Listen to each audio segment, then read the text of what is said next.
ลิดเพลินกับเรื่องราวหลากหลายจากปลายปากกาของนักเขียนมากมาย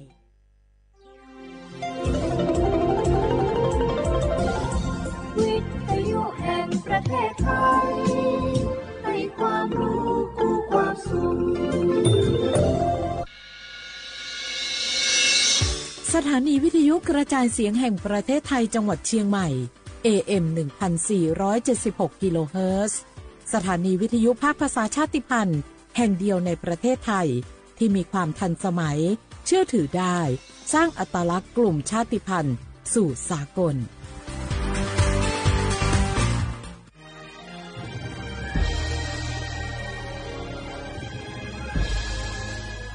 เกิดเป็นคนไทยเติบโตบนผืนแผ่นดินไทยจงภูมิใจในความเป็นไทยชาติไทยเรานั้นนับเป็นชาติที่มีความเป็นมาเก่าแก่ยาวนานเรามีภาษาวัฒนธรรมและมีสิ่งต่างๆที่เป็นเอกลักษณ์ให้เราได้ภาคภูมิใจในความเป็นคนไทยเราควรเห็นคุณค่าและมีความรักชาติหวงแหนแผ่นดินอันเป็นมรดกของบรรพชนร่วมภาคภูมิใจในความเป็นไทยโดยสำนักประชาสัมพันธ์เขต 3 กรมประชาสัมพันธ์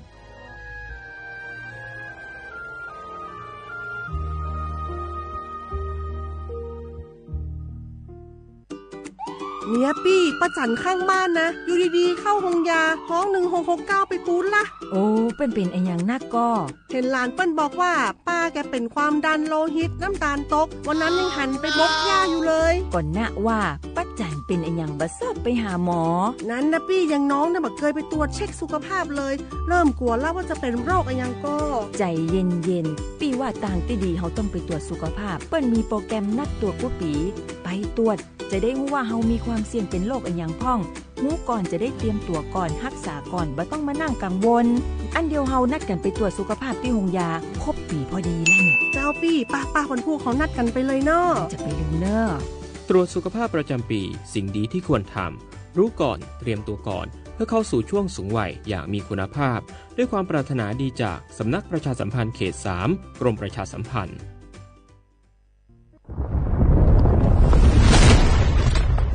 สาธารณภัยเป็นเรื่องที่ต้องใส่ใจช่องทางการรับรู้ข่าวสารเตือนภัยทำได้ง่ายนิดเดียวซึ่งกรมป้องกันและบรรเทาสาธารณภัยแนะนำช่องทางไว้โดยโทรมาที่1784ได้ตลอด24ชั่วโมงรู้รับปรับตัวฟื้นเร็วทั่วอย่างยั่งยืนด้วยความปรารถนาดีจากสำนักประชาสัมพันธ์เขต 3 กรมประชาสัมพันธ์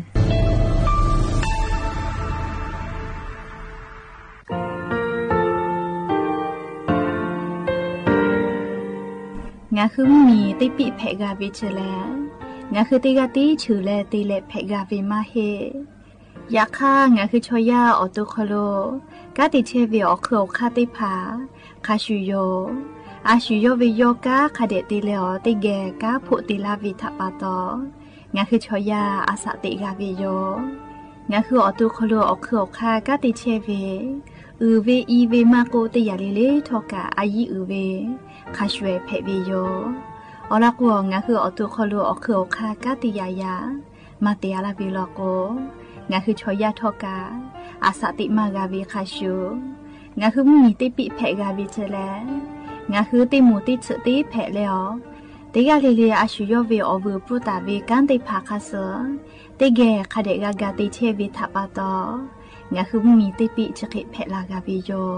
เชลงาคือเทโจมโครคางาคือมียาถา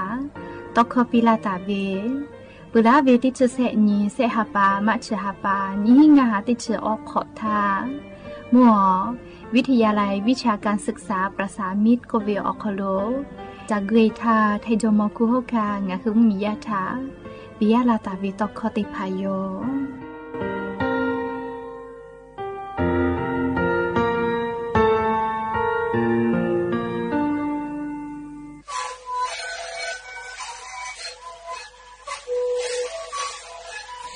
นี่คือหนูคือยาแก้เชื้อเวออกข้าวเชื้อแล้วหูเข้าก็คือออกทีจังหวะที่ไหนนะบ้าเด็กที่โอหาสุดขอบกิโลเฮเล่นเล่นหลอกเอาพ่อออยาแก้เชื้อได้มาเลยดูแลได้ชิ้นมาเลยแล้วถือเวออยาที่มาดิใช้แต่แล้วก็มาดิชอบขยัน ติ้งลีลีละหูคอก็ชื่อดีและงาละหูคอก็ชื่อสมานะคะโบเมดิโด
อโบจาวิโยอย่าเพิ่งหาติปอทอกาดะจาวิอยาเชอคโลงาคือติปอกกะมีลาแล้วชปาอุปาโลเชตาเวอวิยอนีราหุยาติพัทะติแกงาคือติปอคอกะกอกะดะกิเชวิทะปะตออลอเปติกะเลเลทะตะอืยอยาเวอคโลละเซจาเลอตอยอลาวิโยแมฮาวิอวิยอนีราหุยาข้าพ่อชื่อพ่อโลเชตาเวข้าคิดเพชเชเลเตกาเลเลทอกาจ้าแม่ดอแม่ซุแม่ก้าแม่ฮาเลดอซาเทลเลนะจะได้เจอเวียวยาวคโลกางาคือไทยมีกอคโลแลมุยขอยาเปิดตาแลมุกะเวียวยาตาลุอิเชเวทัปะตองาคือเตกาเลเลกาอเจ้ายาคัสเพตอลาเชเวอานาอากอติพัทะนี่คือตอดะแลปูกากากิจูจาเวดอเวเชเวจอเวเตจิเลเลพ่อกาอายิเตแลอาชุยอตุยอยากะทะคะแดญหาซาดักอิสิแม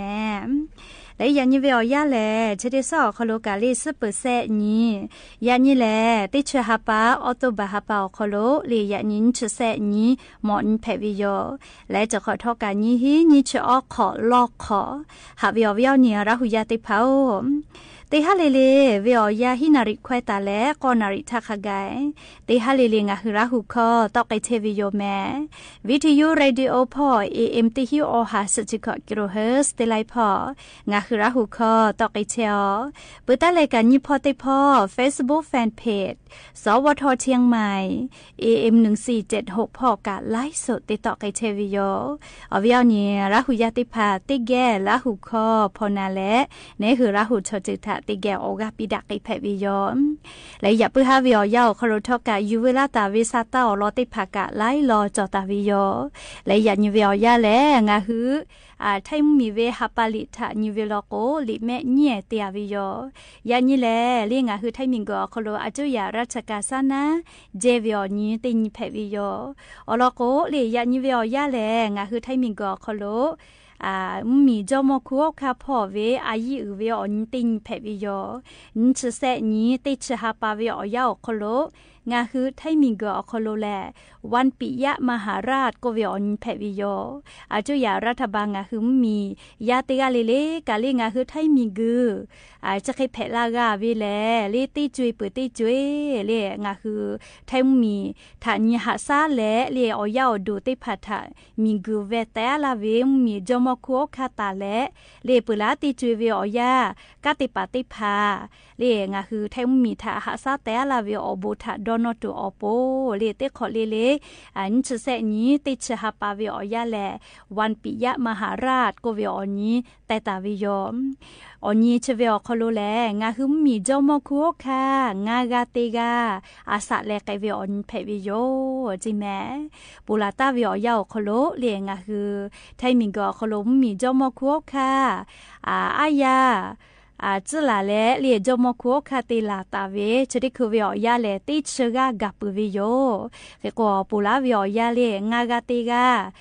มีจอมคัวคาเลงาหุมมีอโปอาสะตาเลกาติตาวิมมีจอมคัวคาติกาเพวิโยเกกงาหุมมียากาเลจอมคัวคางากาติกาทามียาอโปกาติปุจาวิทาปะโตเลียมียากาจอมคัวคางากาติกาทาหะจาเลมีจอมคัวคาวิอบุคาทากาโนแลเตขอเลลินชเสนี้ติชฮาปาแลวันปิยะมหาราชกเวอนี้แต่และเลมมีจอมคัวคางากาติกาเวอบุทะดอนอแลยอเตตาเวเลงาคือไทมีมิงกุทะหาซาแต่ลาตาเวอบุทะดอนอแลลิยอทะชิมูวิโยเลเขก็อย่างนี้งาคือไทมิงกอคโลทอกาเลดาเวอบูติพาเตและมีจอมคัวคางากาติกาทะตาเปไกวิโยเลจกะงาฮือมีจอมคัวคาพออายีอุเวอนี้วันปิยะมหาราชกเวอญอลอติพาอยู่เวลาแลลิงาฮือเวอเนียราหุยาติพาทะอลอติพาจะเคชลาวิโยแมและลีชดิคือเวอยาลอกุกะณจอยิจ้าปื้อเวอจึกะจิคุมาชบึชลีมีจพอกเวนะณจอยิจ้าปื้อเวยามาสติสเวงาบะติชินฉบกะกุเลFacebook ออนไลน์พอสกับฮอเวลอเจกุมาเวียเนี่ยราหุยาติเผาก็จ้าเลียวยิจ้าปื้อเวยามาสจะได้พาแลชอยาดอสกาสปื้อเวญิมาอูเนาะเนได้พาติลูเวแม่เลียชอคอมาโนเวใครเตแลเลียชกะขะกะเพวิเลโกโกเลมูเจจังหวัดบุรีรัมย์พ่อจิแม่เลียอันทาเวียเจกุมาเลียยันเนี่ยเขาขับปฏิกาหมดทอกะลาเละเลียอาทอตาเละกายก็คุลุชัวกะชอตูวิจิกุมาปุโธเลียนี่คือกะหมอลกุกะหากะพอยลาเฮเลียก็จะเลียทอตาตัวเลชัวหมดทอกะเลชัวคติกะชอตูวิจิเลียเฮก็จะแม่เลียตาญก็กะอยู่กะเลียนานิปิวิชอตอยอกะลิมานากาดะเจตอยอเวมานากาวินะเลียแล้วก็ยอวูเวก็โลเลนะชดอเลมโนเวนะเลียคเตเลญาณิเวทยาทาเลียมิชคอหัทคอสลียามัสติภาเกือลอเจกุมาเฮกอตาญูกะยูกาเวนะเลียคาตาญูยูกาทาวิชปโทเลียเปากลือเชวิชติภา ก็จะเรียชเบติจูเวียแลมผือตาคือกะยามีมาติกาติโลโกเรียหมดทกะตากะตูแมกากะติกาติโลโกมผือตาคือท่าตาติตูเรียอเมหากะเจโกมาเรียมัวลาพุติตอพอเจยาเนติกาเจโกมาฮอกขะปาเรียหมดทกะอะแลเมกะติดอลาวิจิวกะกะไกเชเวกูอะงอเตเลเรียคะเตเลเตเลวุโสวกะตอลาวิเจคะเตเลยามีมาชติกะกะนาลิยอจอลาวินาชอช็อกโกแลตเคดอลาเลกายิมิฮาโลหิเลอเลอปิติดเวกาทิมิเปียเลเลชุกายปิดอนาลิยกะลาหิลอเลช็อกโกโนหิวินาเลสติจอเวโกโลเลจะเคเวลโกเฮโกกะทิปิติเปียเลยันเนฮอกขับปะชติกะหมดทกะลาเลยูกุโสกะตอลาเมกะตอดอเชลาวิชกะกอพอยหิวิเจโกมาเลียอบูดาเฮเลียคัทกะอบูดาวิจเคติมาหิแมเลียเฮกงะฮือก็วิอเจติผาจาแผจะพุจามัวละโกมาวิชยะชอสติมาจอกมาก็วินะเลียไผเตียตุไม่เฮกะเวเลียเฮกปุราชางานูเลียอวิอเนละหุยาหุยแซข้าวพออีกะให้ผู้ขออีกะลูลามีปะเวคะจะได้เข้าคโลแต่แล้วก็จะปีเวคโลนกกะติคโลหัวนาเลียสละติผากุมาลาเวขายาเจกุมาเลียอีกาวลูลาเปียเลก็ใจเลยคือเซนาเวกาวรูพอยเลจูคมจาเวคอปุยคุกะรูพอกาวิเจคเตลยาลาทัชเลียก็ยาลามาเกานะเลียชูกะก็ปุยาลาวิเจมาเตเลก็ใจเวทัปตอคือเซนาเวกามันโนเวเลียก็งาคือชอยาเลเลียก็วิอเจติผากับผู้กามวิทยาทาชอคอมานวละโกสติมาจอวิลโกเลเลียมโนมาเทกลาวิโยยาขยามีมาชติกาเลียก็วิอเจกับผู้กะยอสติจอเวทัปตอลูวิสิเวเลียอเป้ากะลาวกะเลียยอตูมากาลูมากาสิตาวิโยเลียก็งาคือจะเคติมาหิแมเลียก็งาคือติกาเลกะเผือตาคือวิอยาเลียยามีมาติกาติลอกูนะเลียหมดทกติผาตากะตูเลียจะเบวิอจิอยาวคโลก็ตูจอมาจ้าเลียชอกะดะวิกาเปเลมาดะวิกาเปจ้าเลียอยิจ้าปื้อวิเก้าจ้าเก้าดอชอวูเลียไม่กะชอโคชนะกะไปจ้าแม่มาติเลก็พุชจะหาลาวิทัปตอชอยากะดะวิเลมาดะวิอจิกะฝือแปมาเราโลแม่เลียจะกะเพเชวิอเจ้ายาคาสเวสตาติผาอยู่เวลาแลอวิอนี้ละหุยาติผาชาอลอสตาติผาเกามาลาวิโยแม่เชเวกาติลอเมเลียสติปิดากาเวนะเลียไลกาก็เวเลียอชอดะจาเวเจยักค่ะพุทธปาโตอชอดะจาเวนซึเซชขอชอติดะลาเวยักค่ะพุทธปาโตเลียอเลมุลโกอชอกะกาบุดะเวเจเลียอชอเพจาเวกาอชอกะมาเพอเวเจเลียผู้แลดะเวอเจกะปิลาปุวิโยเลียยักค่ะผู้แลเลียนิมานาตูนิมาซึตูอเจเตภากะปีลาปุวิโยแม่เฮโกซาตาเจเรโลกะเลียอชอทัปปะโตเลียนิมากาซึกานาเวเลียซาตาเจกะเพกอติแลเลียมัวจังหวัดกาญจนบุรีพ่อเจอลอค่ะเคโกตาเวเลโกโกเลอชอดะจาเวนิกาเจโกมาเลียคาเตเลอชอชอติกากาวูวิเจเลียกาวูเลอติกาชอวูมาเพวินะเลียยอคริดิมาดะเลอกาดาวมากาวิโยคาเตเลยอกะอชอดะจาโดเลยยอวิโอเมเยเลกาดาวปีวิเจเลียอชอนะเลียกาวูเวดาวโกติหาปาเวจะไม่ปีตุนะอยากค่ะอลอเลียพุติดีกาปีเฮเวเลคาเตเลยอวิโอเมเยเลอชอนะหะจาวิทัปปะตอกาดาวปีวิเจดาวปีวิอยาวคโลเลียนิหาปาทาตุโกเลอยาจอเลกาเววิอพุติภาคเดเสลาเชลเจยาคานิหาปาปีปุขอนอแมเลยอชอแมเลกายอดาวเปียวิยอวิอแมเลเตเลดาวเปียวิวเปียวิชอยูแลนูมีเจาฮอเลลาวิเจคเตเลอชอกะจามาโมจิแม่อเลมุลโกอชอทาหาวิทัปปะโตยอวิอแมเยแลเลอชอทากาวเวนะเลดาวปีเวทัปปะโตยอกามากาเยเลลาวชมอคอลโกอปิมากาจาวิอโคกะโอกามากาดอดวยจิกาคาเซเวจิเมเลเฮโกงะคืออชอดะจาโกทอกะเลพุชติภา ลอกวเรียกคาเดกาฟูไปวิโยเรียพุติภาชดางาดาวิทัปโตเรียชอยาอชอปะผาดาเกวิกามาจาแม่ผู้ชิทัปโตอวิโอนีเรียอปาติกาออิติกาติกายะดาเรียอวิโอนีมาจาดาวิกามาเจ้าแม่เรียชดาปโตนี่คืออชอดาจากุทกะนะเรียนี่คือวิโอเมเยเลเรียอชวาหมอทกะดาวปีวิติภาลอกุเรียมาติจอลแม่เรียมาเฮลอกุอชอดาจาวิกาเรียกายะดาลาวิแม่นิมากาซลาวิแม่เฮโกชกะเรียอชอติกาตุโกอชอหะวิทัปโตเรียกาปิกาวินะยาเข้าอชอติกาชอเรียอชอติกาถามหะโลแม่เรียชอยากานิมากอมากอวิเลนี่คือชวนิมากอกาชุนี่คือนิมามากอลาเรียกโกนี่คือวิอชอชนิมากอมากอวิชกะยอวินิมาอคโลนอลุเอเลจักไกนิมากากุมาเรียยอเวดอกเข้าคโลกานอลุเอเลเรียจัฉันนิมากานะชดาปโตเรียชอยาอชอปะมือดาวิกาเรียอชอดาเวลาไม่ให้แลอชออแกะลาเรียจะได้ผ่าทการาชนีแต่นิปุวิแม่เรียกโกจะกาเรียงคือราหุยะถาสติปิลากาวิโยนะเรียโนฮืเวอแม่บาประชาชนได้ผ่าเยแลเรีย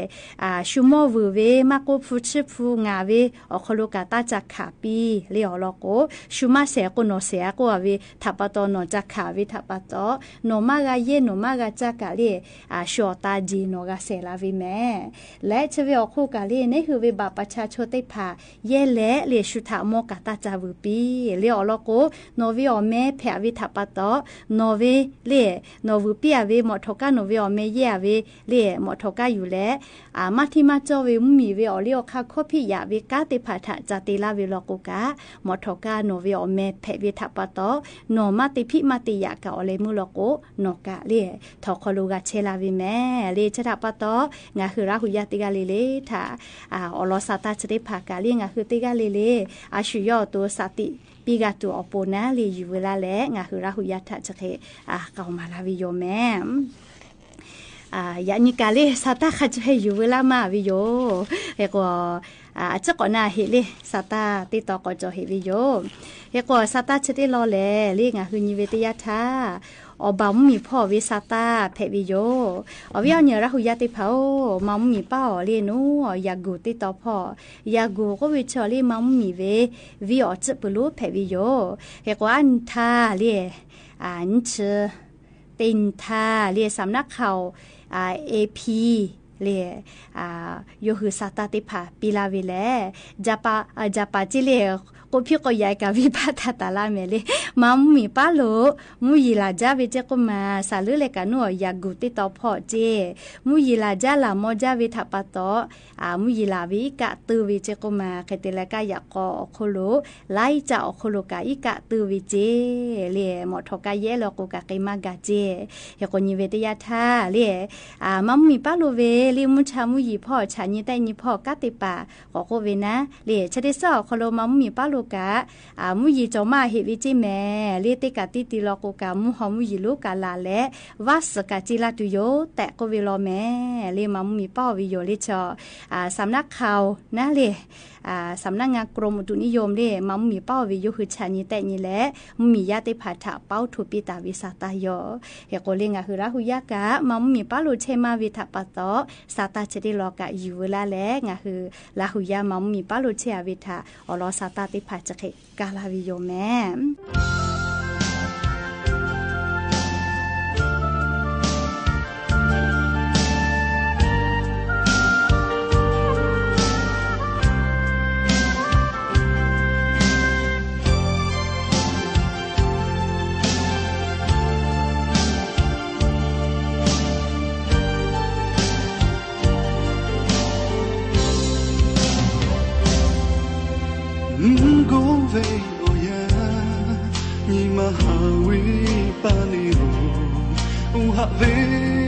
no ta pa ve o ya lo mungu chi kho ni ma ja su pa e ga pi kai che fa e nga e tho o cho e ge ka cha jo ku lo ga cha ka yo ga จะคือมาชิเลงาเจตีอุทาพูดะคือโลตาเวมุนีแกลาโยโอชอทอมาโอลาโมยาคือมาโจงานีมาชิเลคือกายลาโยอุทาเวโนลาชิโคกyo chega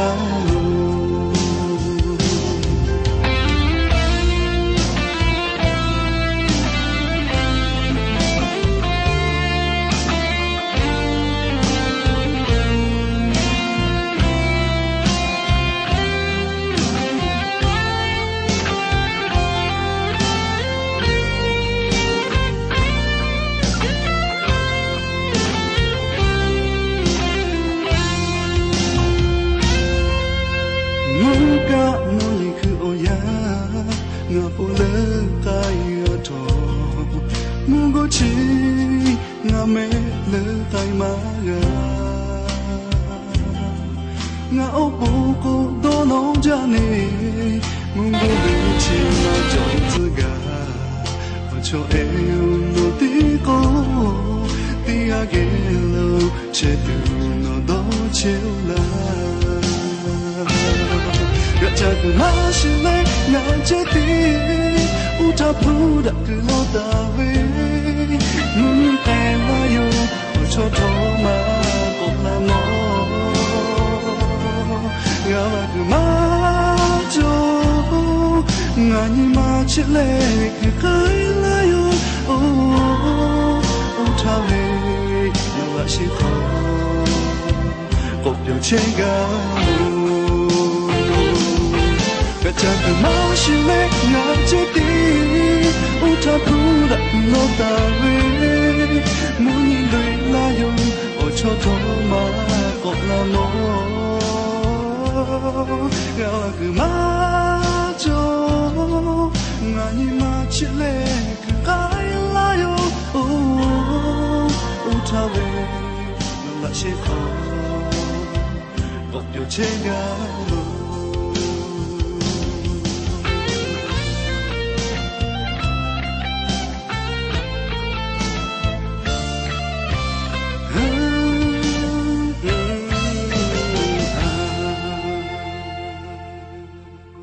และอย่าเพื่อให้ติปอศิลากะลาติเวอลอติพาเลจะเคยไม่เจติโยแม่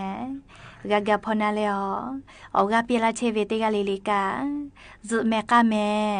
เชซาจอซาเลฮาเลดอซาปิอบูอุจาอาเย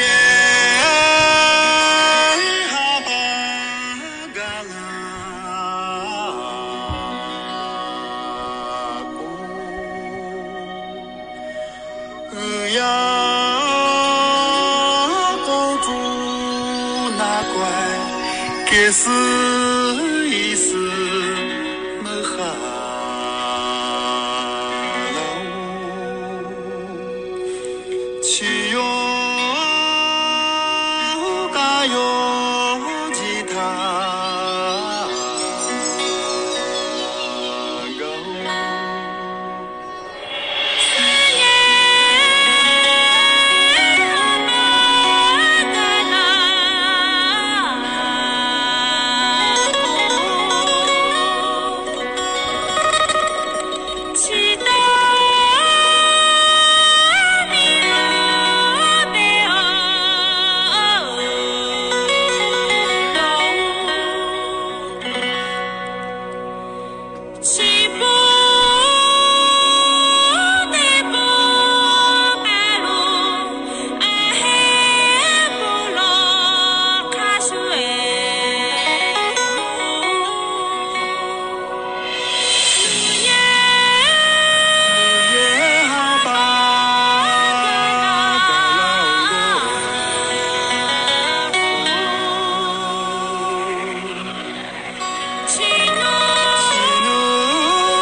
สถานีวิทยุกระจายเสียงแห่งประเทศไทยและเครือข่ายทั่วประเทศเสนอข่าวต้นชั่วโมงรู้เร็วรู้จริงเกาะติดทุกสถานการณ์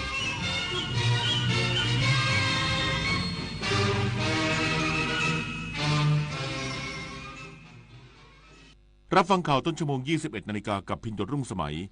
การรถไฟแห่งประเทศไทยจัดเดินขบวนรถพิเศษนำเที่ยวรถจักรไอน้ำเส้นทางกรุงเทพอยุธยาเนื่องในวันปิยมหาราชปี 2567 อีกสักครู่กลับมาติดตามรายละเอียดครับเกณฑ์อะไรที่จะบอกเราได้ว่านี่คือเฟกนิวส์อย่าตื่นตูมกับหัวข้อข่าวที่น่าตื่นเต้นการพาดหัวลวงให้คลิกให้คำที่มีรูปให้ชวนสงสัยทั้งที่เนื้อหาอาจจะไม่มีอะไรเลยอย่าใช้อคติส่วนตัวในการเสพข่าวเช็คช่วงเวลาเกิดเหตุให้ชัวร์ไม่ควรเชื่อข่าวที่ไม่มีข้อมูลหลักฐานอ้างอิงประกอบการพาดหัวชวนให้เข้าใจผิดเพื่อเรียกร้องความสนใจให้คนแชร์กันเยอะๆเรื่องเฟกที่เรารู้เท่าทันก็นับว่าเป็นการใช้สื่ออย่างสร้างสรรค์การใช้ทรัพยากรอย่างคุ้มค่าคืออีกแนวทางที่จะช่วยรักษาสิ่งแวดล้อมได้ไม่ว่าจะเป็นการใช้อย่างประหยัดคือใช้เท่าที่จำเป็นการนำกลับมาใช้ซ้ำเช่นกระดาษถุงพลาสติกการใช้สิ่งอื่นๆทดแทนเช่นใช้ถุงผ้าแทนถุงพลาสติกใช้ปุ๋ยชีวภาพแทนปุ๋ยเคมีและการดูแลซ่อมแซมที่ช่วยยืดอายุการใช้งานสิ่งต่างๆเพื่อให้มีทรัพยากรไว้ใช้ได้นานๆและคุ้มค่ามากที่สุดรักโลกร่วมพิทักษ์รักสิ่งแวดล้อมวันเกิดปีนี้คุณยายอายุเท่าไหร่ดีคะ35ดีไหม30ก็พอมั้งอายุจริงเท่าไหร่ไม่สำคัญจ้าเพราะอายุใจยังวัยรุ่นอยู่สุขใจวัยเกษียณเมื่อชีวิตยังมีแรงทำไมต้องปล่อยให้เหี่ยวเฉาวัยชราไม่ใช่เรื่องน่ากลัวนะจ๊ะอย่าหาว่ายายสอนเลยถ้าเตรียมตัวให้พร้อมทั้ง5ด้านคือเรื่องสุขภาพสังคมเศรษฐกิจที่อยู่อาศัยสภาพแวดล้อมและเทคโนโลยีเริ่มต้นเตรียมตัวเองตั้งแต่วันนี้เพื่อเข้าสู่วัยสูงอายุในอนาคตเต็มเปี่ยมทั้งคุณค่าศักดิ์ศรีและความสุขนะจ๊ะเนี่ยผมไปเจอเหตุการณ์ที่น่ากลัวมาผมเจอเรื่องที่ไม่ดีมากๆเรื่องที่อยากให้หลายคนช่วยกันทำให้หมดไปจากบ้านเราเรื่องการทุจริตและประพฤติมิชอบเรามาปลูกฝังค่านิยมอันสุจริตไม่โกงไม่รับสินบนรู้จักหน้าที่ตัวเองมีวินัยเคารพกติกามาร่วมต่อต้านการทุจริตเสริมพลังให้คนไทยไม่โกง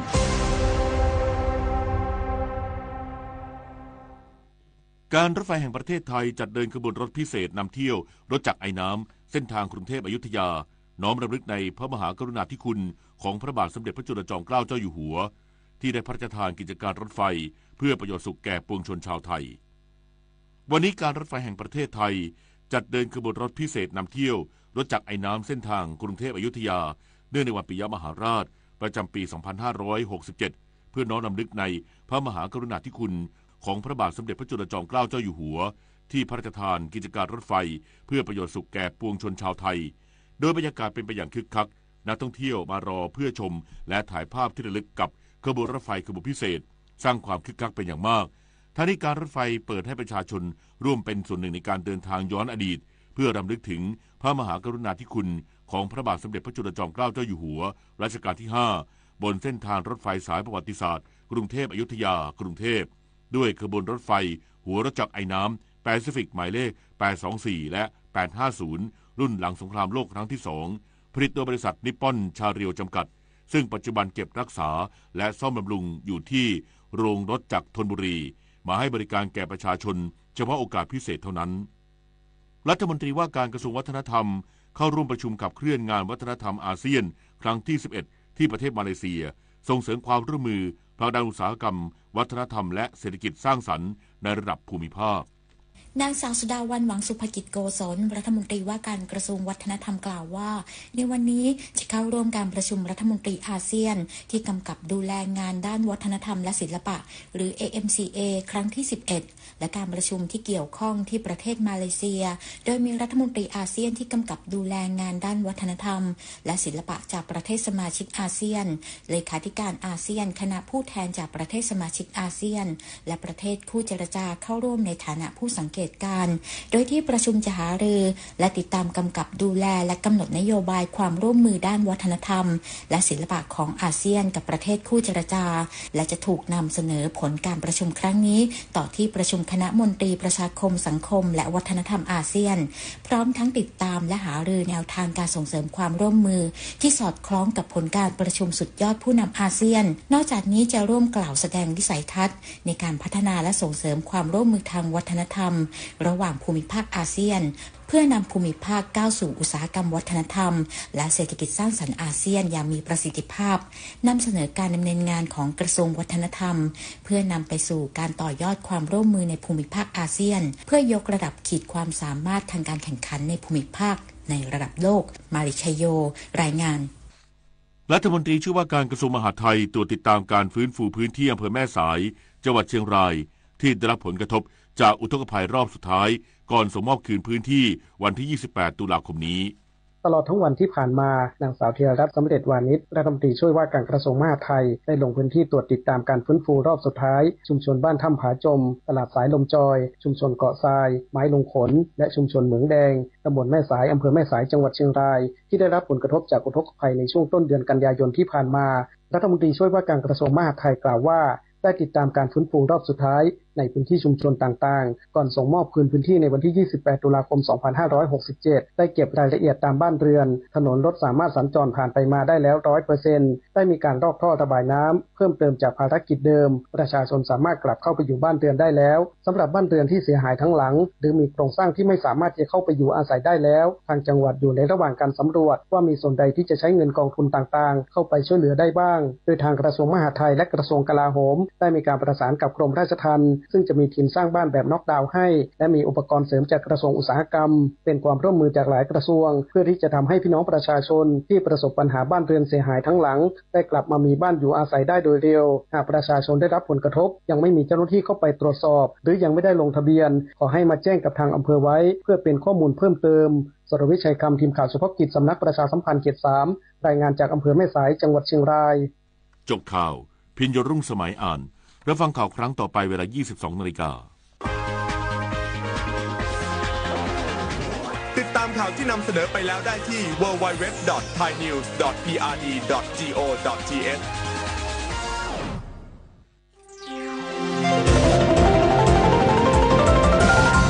วิทยุแห่งประเทศไทย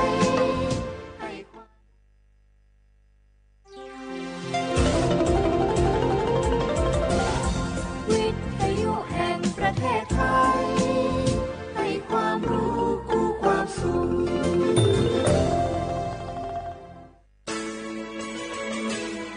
สถานีวิทยุกระจายเสียงแห่งประเทศไทยจังหวัดเชียงใหม่ AM 1476 กิโลเฮิรตซ์สถานีวิทยุภาคภาษาชาติพันธุ์แห่งเดียวในประเทศไทยที่มีความทันสมัยเชื่อถือได้สร้างอัตลักษณ์กลุ่มชาติพันธุ์สู่สากล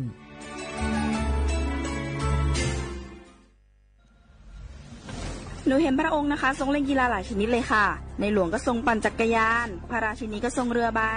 ทรงกีฬาไอซ์ฮอกกี้ด้วยค่ะหนูเห็นแล้วทำให้หนูตั้งใจที่จะออกกำลังกายอย่างสม่ำเสมอเพื่อสุขภาพร่างกายที่แข็งแรงค่ะพระองค์ยิ่งทรงนำทัพนักกีฬาไทยเราไปแข่งขันกีฬาในระดับสากลหลายชนิดกีฬาทั้งกีฬาขี่ม้ากีฬาแบดมินตันซึ่งเป็นแรงบันดาลใจที่ดีมากๆให้กับเด็กและเยาวชนค่ะพระองค์เป็นเหมือนแสงนำใจไทยทั้งชาติมาเตเจ้ามาร่วมกันออกกำลังกายง่ายๆด้วยการเดินวิ่งปั่นออกกำลังกายอย่างสม่ำเสมอช่วยป้องกันโรคสมองเสื่อมป้องกันการเป็นอัมพาตได้ในเจ้าสถาบันพระมหากษัตริย์ศูนย์รวมจิตใจของคนไทยทั้งชาติสำนักประชาสัมพันธ์เขต 3กรมประชาสัมพันธ์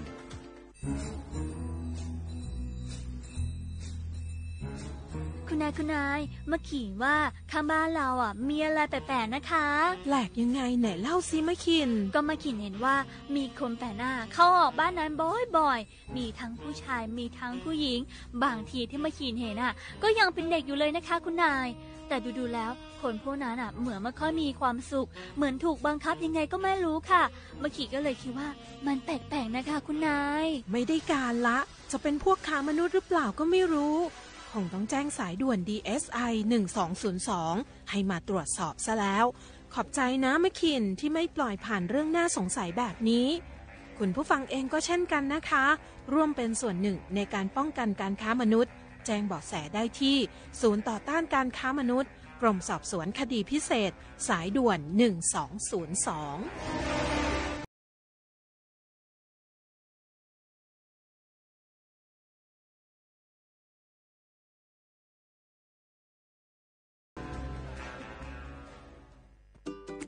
เนี่ยปี้ป้าจันข้างบ้านนะอยู่ดีๆเข้าห้องยาห้อง1669ไปปูนละโอ้เป็นไอ้อย่างนักก็เห็นหลานเปิ้นบอกว่าป้าแกเป็นความดันโลหิตน้ำตาลตกวันนั้นยังหันไปบกยาอยู่เลยก่อนนะว่าป้าจันเป็นไอ้อย่างบ่ทราบไปหาหมอนั้นนะปี้ยังน้องเนี่ยบ่เคยไปตรวจเช็คสุขภาพเลยเริ่มกลัวแล้วว่าจะเป็นโรคอะไรยังก็ใจเย็นๆปี้ว่าต่างที่ดีเขาต้องไปตรวจสุขภาพเปิ้นมีโปรแกรมนัดตรวจกุปี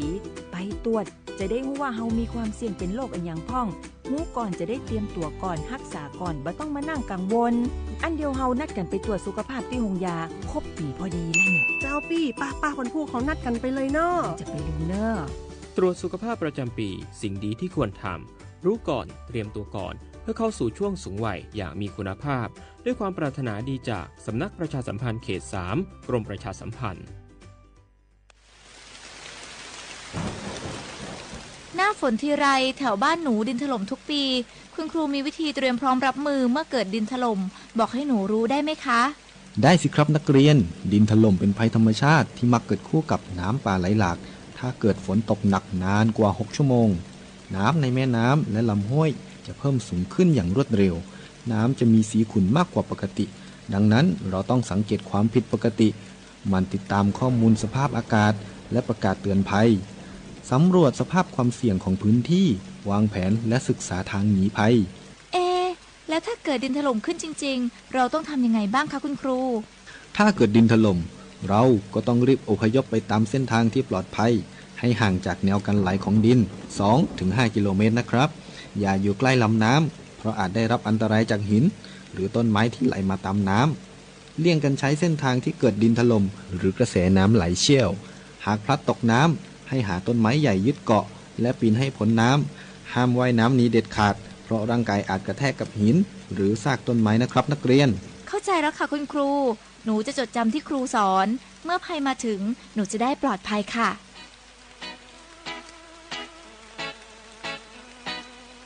รู้ไว้ก่อนภัยมาถึงด้วยความปรารถนาดีจากสำนักประชาสัมพันธ์เขต 3 กรมประชาสัมพันธ์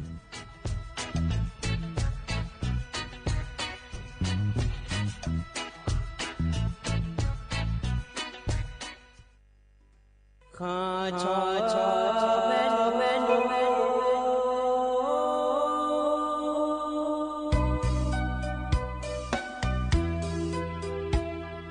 za ni cho pu le nga do we tu ya ka ba za ni cho mo le nga do nga cho ya ka ba so pa ma si cho cha lo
ชโลจีนีอย่าหามาบอมีแน่งานเนื้อมาเนื้อสาลาญามาบอชอหาที่อาจอเมโลจอนางานแน่อย่าหามา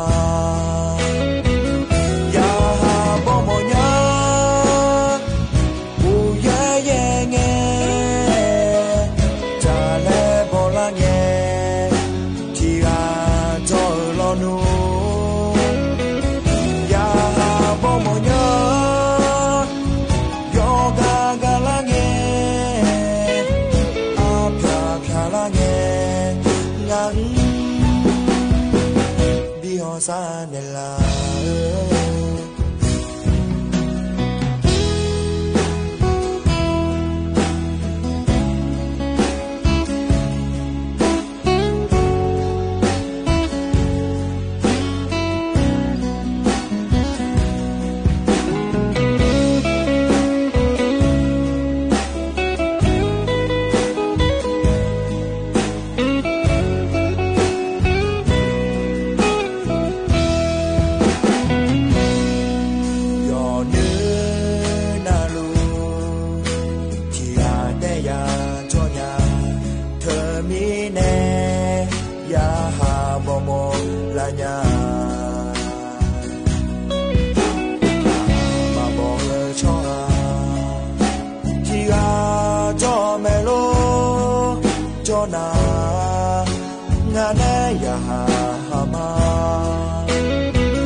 ซาเนลายาบอมอยาอูเยเยเงจาเลบอลาเงที่อาจอลอนูยาบอมอยายอกากาลาเงอาพาพาลาเงงันซาเนลาจอซามาดูลาเนยากาโยบีจาเนลา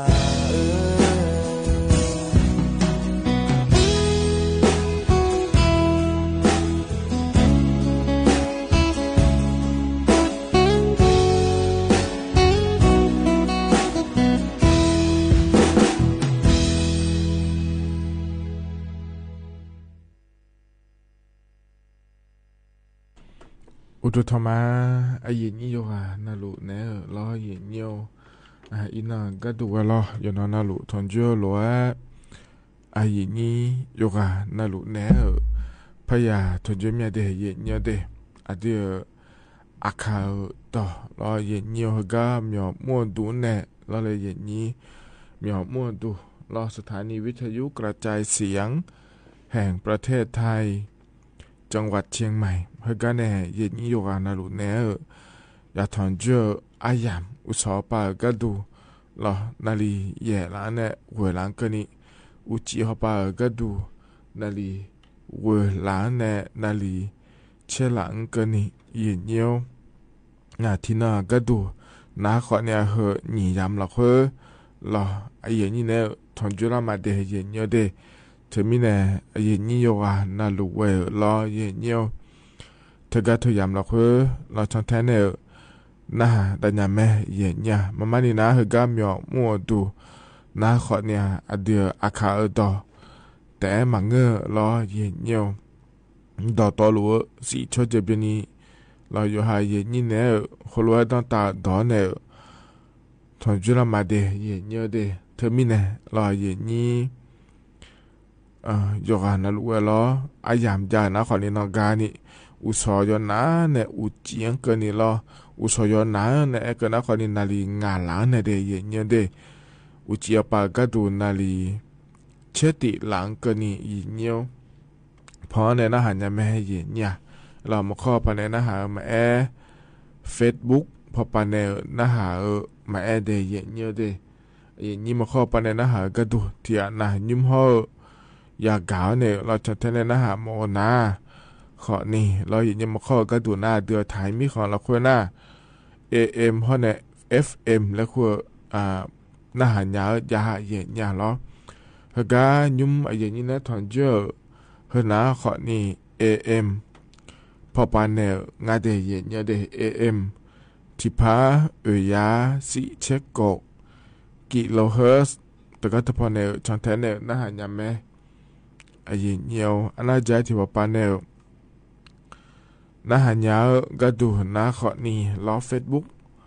พอปันเนี่ยเดเย็นเยอะเด Facebook พอปะล้อ Facebook สถานีเย็นนี้จนแทนนะหันยาเธอนะขอนี่ Facebook ชมหน้าสวทจุดเชียงใหม่ AM 1476กิโลเฮิรตซ์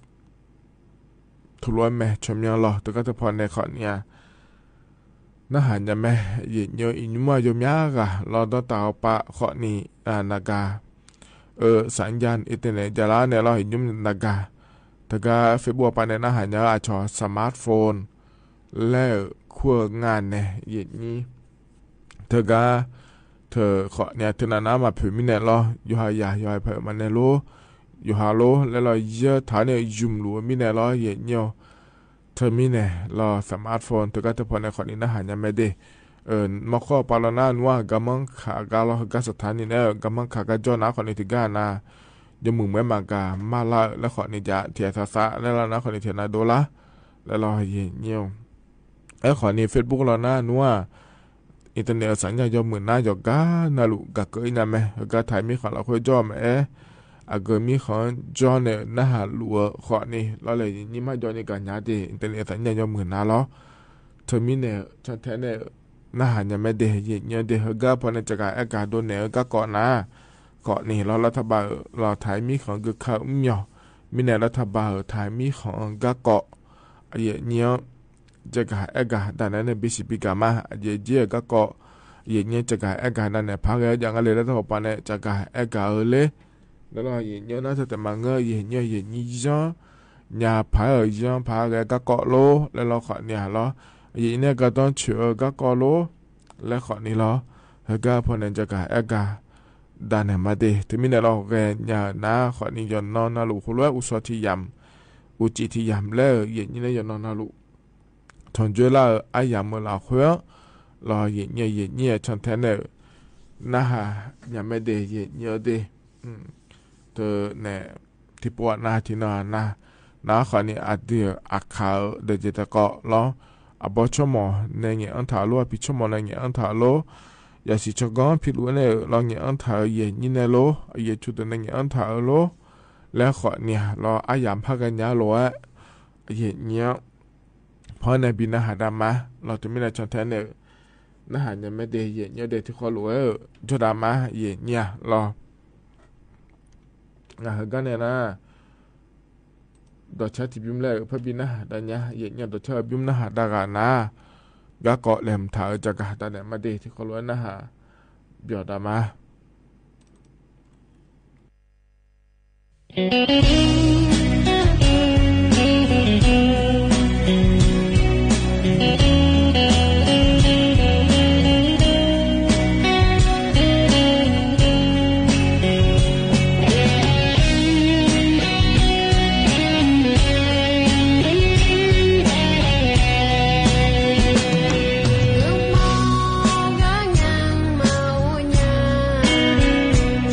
để không bỏ lỡ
ga pane bina hada ta cha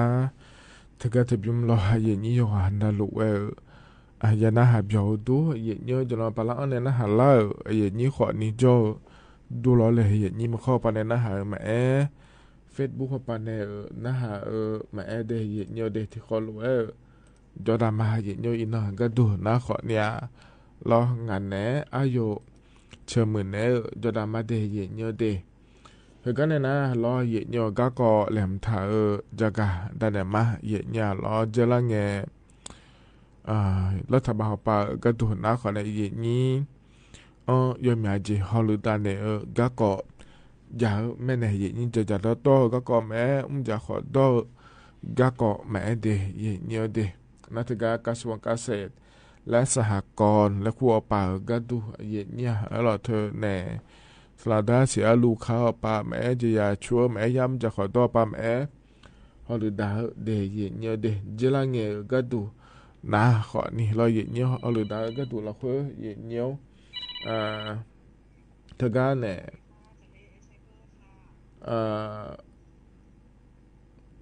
แน่ด่านชายแดนชายแดนด่านศุลกากรหนองคายและขั้วพอป่าเย็นเนียวยาโกหอยงาเดเย็นเนียวเดกูหอยเยอะก็ดูนะขอนี่เธอแน่อดีมามันจะขอดอเราเธออดูข่าวหุ่มมาโลแล้วเราเย็นเนียวเดือไทยมีของเราเฮ้อเราเหออล่ายางาโลแล้วเราอยากเชื่อชอยากเชื่อเขาเยอะงาอย่ารอเธอแน่ย้ำจากขอดอพอปะรออัดดูข่าวนึงปยาข่าวรออันนึงนาหุ่มมาข่าวมารอเยเนียวเธอมีไหนเดเยเนียวเดเธอก็เธอพออยากกูเขาเยอะนะขอนี่รอเธอก็เดมาบีทอเหอหลานเนี่ยเดือดไทยมีของเราเพื่อบีออนไลน์ก็ดูเดและงานเทเยเนี่ยรองาสาหุมาจีนี่งาเยเนี่ยรอไอ้เกินนะก่อนนี่แหรอเธออัดดูอัพเพลหุมาโลแล้วคนเนี่ยที่นกว่าเธอหน้ามาเมื่อเยเนี่ยอัดดูข่าวเธอไทยมีของเราก็จะโตลุเธอนานี่คำอย่างเงี้ยเราเนี่ยเธอเนี่ยแล้วถ้ามาไปเยอะเงี้ยเรามาโลเลียสิเจเลยเยเนี่ยอาชมมีเขาเนี่ยพยายามหลายสิเดะแล้วไอ้เกินงาเทเยเนี่ยเธอบิโลเลี้ยกาดูเดแล้วเยเนี่ยไอ้ขอนี่เราเยเนี่ยเธอเนี่ยอัพเพลขอนี่เธอน้ำมาเมื่อไอ้เยเนี่ยเราอัดดูเพลขอนี่งาบาเจนี่โลแล้วแต่ไอ้เยเนี่ยงาหนึ่งเราขอหนึ่งจอดมาเยเนี่ยฮะมาโลเลียเจเราไทยไม่ขอโดยในห้องยานี่ข้าวของมาโลเลียเจอาชมมีขอเนี่ยพยายามอ่อนหล่อหลายเจแล้วเราเยเนี่ยเธอเดียงบิจารเราจะเธอมุ่งมาจ้องโลงาสาหุ่มมาบิจารเธอจ้องโลแล้วเราเยเนี่ยอาหารแล้วเราอาหารสัตว์แล้วเราเยเนี่ยไอ้ขอเนี่ยอัพเผืออ่องเนี่ยอัดดูเผือมาเผืองานเลยเรามาชิลอยเนี่ยทุเรศอัดเดือดไทยมีขนาดเพื่อตัวพอเนี่ยทองเหอ่อนละโลอย่าพออย่างไรทองเหอ่อนละเนี่ยไทยมีขนาดเพื่ออ่อนละโลแล้วขอยาวมาชิแล้วมาเนี่ยที่มีเนี่ยเรากระทรวงเกษตรและสหกรณ์และขั้วพอปะก็ดูนะขอในทุเรศเหมือนบิดยาก็ดูเดแล้วกูหอยเยอะง่าเดยเนี่ยเดตกาชายแดนด่านศุลกากรหนองคาย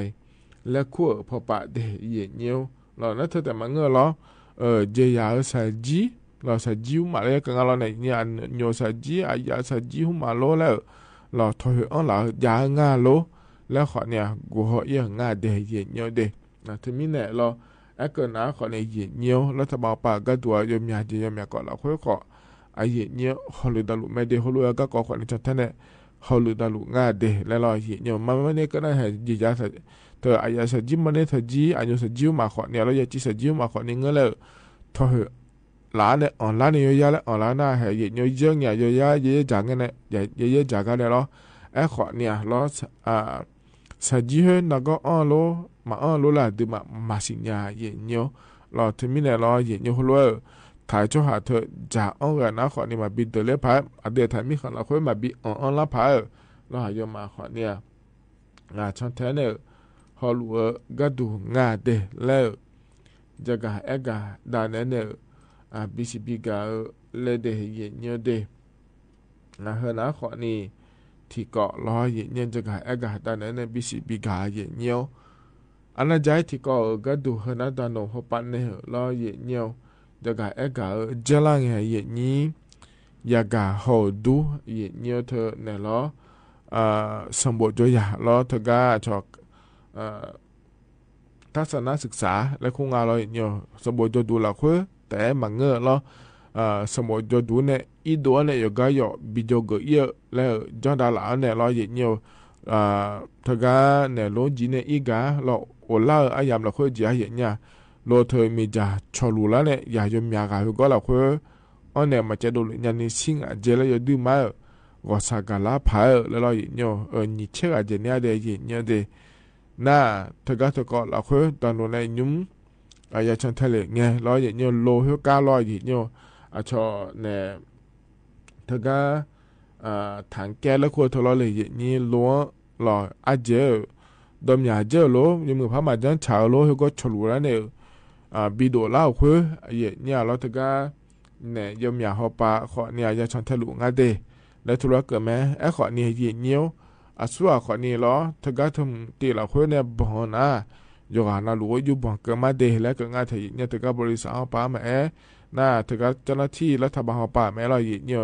จิมินังงั้นแล้วก็น่าโดยยกการน่าลุยกโคน่าลุร้อยเนี่ยที่ของที่โปร้อยเลยนี้ถึงกับโลอย่างมือพาชอชิฮอเนี่ยภาษีและคุ้งอะไรเนี่ยรัฐบาลที่คนน่าลุยาบีเธอเนี่ยเราอย่าชอชิฮอเนี่ยโลอยู่เนี่ยเราเพื่องานโลอยู่มืองานโลอายุงานโลอะไรอย่างเงี้ยโลเธอยังพาเนี่ยเราอยู่เมืองโลแล้วเราเห็นเนี่ยน่าก็เงี้ยเราโลทก็เธอเดือดเราตัวยิ่งอยากจะจังพาเนี่ยแกแล้วก็เธอรัฐบาลจังถ่ายรัวมาเปลี่ยนนี่เราเห็นเนี่ยจังพาเธอเราเห็นเนี่ยอายุบิจุมเนี่ยก็ดูงะเรารัฐบาลปะ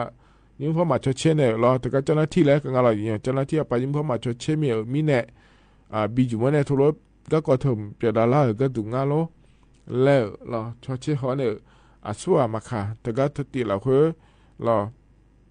แต่เลือกก็ดูนะขอนิยมนะหรือว่าอยู่บ้านก็มาเดะแล้วเราเนี่ยบริษัทแม่เจ้าหน้าที่ป้าแม่เราเลยเย็นนี้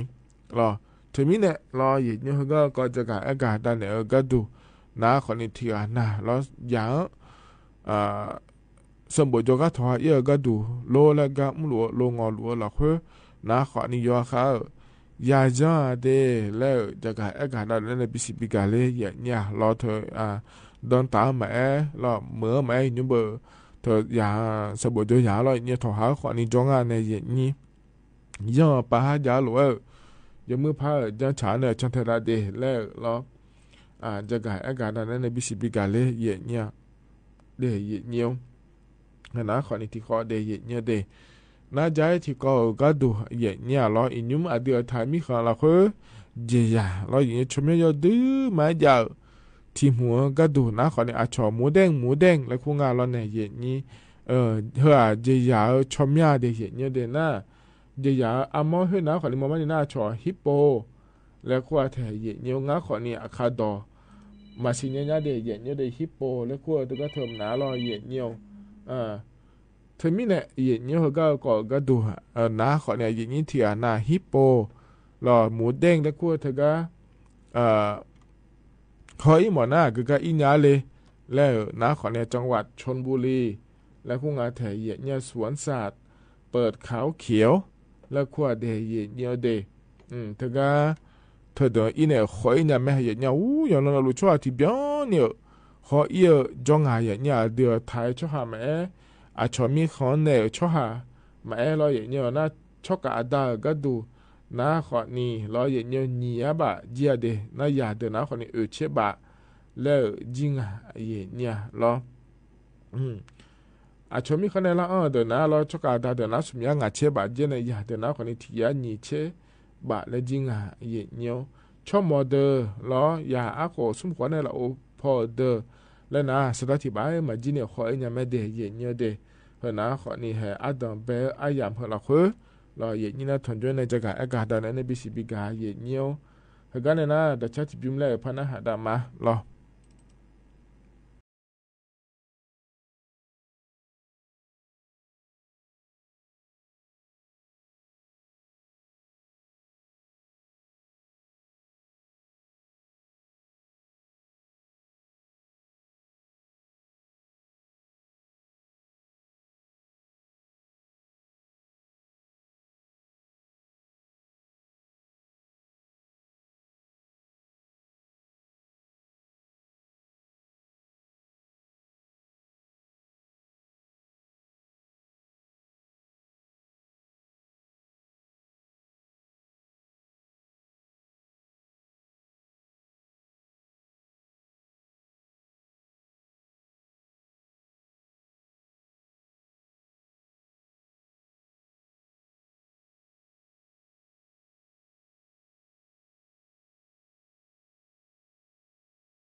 thằng nó khỏi nhìn tao cha trái chỉ biếm lo gì nhớ phó nèo bên nó hạt đào lo gì như cho nó lụa giờ nó hạt chỗ đú gì nhiều lo cho nó pa lo này nó hạt lo gì như khỏi nhìn chỗ đú gì nhiều mà khó pa này nó hạt mẹ Facebook hoặc pa này nó hạt mẹ lo gì nhiều iná cái đồ nó khỏi này ngàn nè ayo chơi mượn nè thì khó lúa cho ta mà gì nhiều giờ là nghe lo gì nhiều thơ chơi mà mượn là khơi lo yom giờ ham mượn là khơi lốแล้วyom nhà cáไอ้จุดนั้นละloตอนเราก็เนี่ยloบาหือละโลแล้วขอเนี่ยอยากจะจะรู้แม่เนี่ยเราจะมาเมื่อเราคุยขอนี่เราตอนนั้นละงานมาดูขอเนี่ยสามาเนี่ยเราจะละเงี้ยแล้วถ้าบ่าวป่าก็ดูนะขอนี่เนี่ยเราชอบบ่าวก็ดูเดแล้วจะแม่เนี่ยย่อๆน่าหลวงที่ย่อก็ดูวุ้ยพาบางก็เนี่ยชอบบ่าวเนี่ยมาเดแล้วแม่เนี่ยนี่ก็ก็อย่าจังดาวตัวเนี่ยเธอย่อๆน่าหลวงเราคุยนะเราอย่างนั้นเธอแต่มาเงอะเราจะหาเมื่อปาโลแล้วนะคนนี้ใส่แย่เราอีกข้างเราคือทิบย้อนนี่ท้องหลายในสาลัวเดือคนนี้ใส่แย่ยูโดเพื่อก็เราอย่างที่ย้อนที่มือบางก็เนี่ยชอบบ่าวยาเดยี่เนียวเดมีแน่เราอย่างเนียวทีนี้ที่น่ะเราหัวสาลัวเนี่ยก็กอมไอ้จังดาวเดือยัวยอมมาชมย้อนบิดองก็ดูเราคือน้าขอเนี่ยชมยอดองอีนามแม่เดย์เยเนียวเดเฮก็จะมาเมื่อละคุน้ารอเยเนียวเจลังเงชมยอบิดองเจอแม่ไอขอนี่อินุมชมยอบิดองก็ดูอายามพาบีหลังเนี่ยง่ายสิเดย์เยเนียวเดอายามเธอชมยอบิดองหลังยาก็ดูน้าขอนี่อันนี้เชงางก็นี่เจเยเนียวสอปานาลี也老提个呢，人也那里老提个个呢，前面比到我来讲嘛的，按那你切硬个你的แล้วแต่也เนี่ยเราก็ก็前面到我nhàเลยแล้วเราจะมาเมื่อเราคุยนะสมการเราอย่างเดียเนี่ยเดตินะขอนี้สำนักงานเทศบาลนครเชียงใหม่และครูการเทศบาลอินเดียชมยดองอินยาไม่เดนี่ก็ที่ก็น้าขอนี่สำนักงานแขวงกาวีละและคูกางาเนี่ยสำนักงานแขวงกาวีละสมกาติกาน้าเราเนี่ยสำนักงานแขวงเมงรายและคงาเนี่ยเฮสมกาอินเนอชมยดองอินยาไม่เดเนี่ยเดอินเงน้าขอเอกสารและหัวเนี่ยอีหล่อเนี่ยบัตรประชาชนล้อทะเบียนบ้านล้อเนี่ยข้อเนี่ยล้อบัญชีธนาคารและคงอาศัยเนี่ยเหรอก็เห็นอย่างดีผ่าล้อเนี่ยแล้วผมเนี่ยเนี่ยเธอเนี่ยก็เจอเนี่ยอีลาลามายาสาพาเดแล้วเราเนี่ยอันนี้เช่งานก็นี่เราเนี่ยชมยอดองอินยาไม่เดแล้วก็เธอขอเนี่ยเราเนี่ยเธอเนี่ยอายมาเนี่ยอายามเราคุยอย่างอิงาเดเนี่ยเดอุศยราที่เกินเนี่ยgiờ nghe là lão thì cơ nhiều là ngà để nhiều hơn nữa còn này chết mà mới là khơi do này lo từ ga lo bà hử là ga xả này lo chỉ là nghe chúng mẹ đó order lo đói nhà phải làจะกะกะ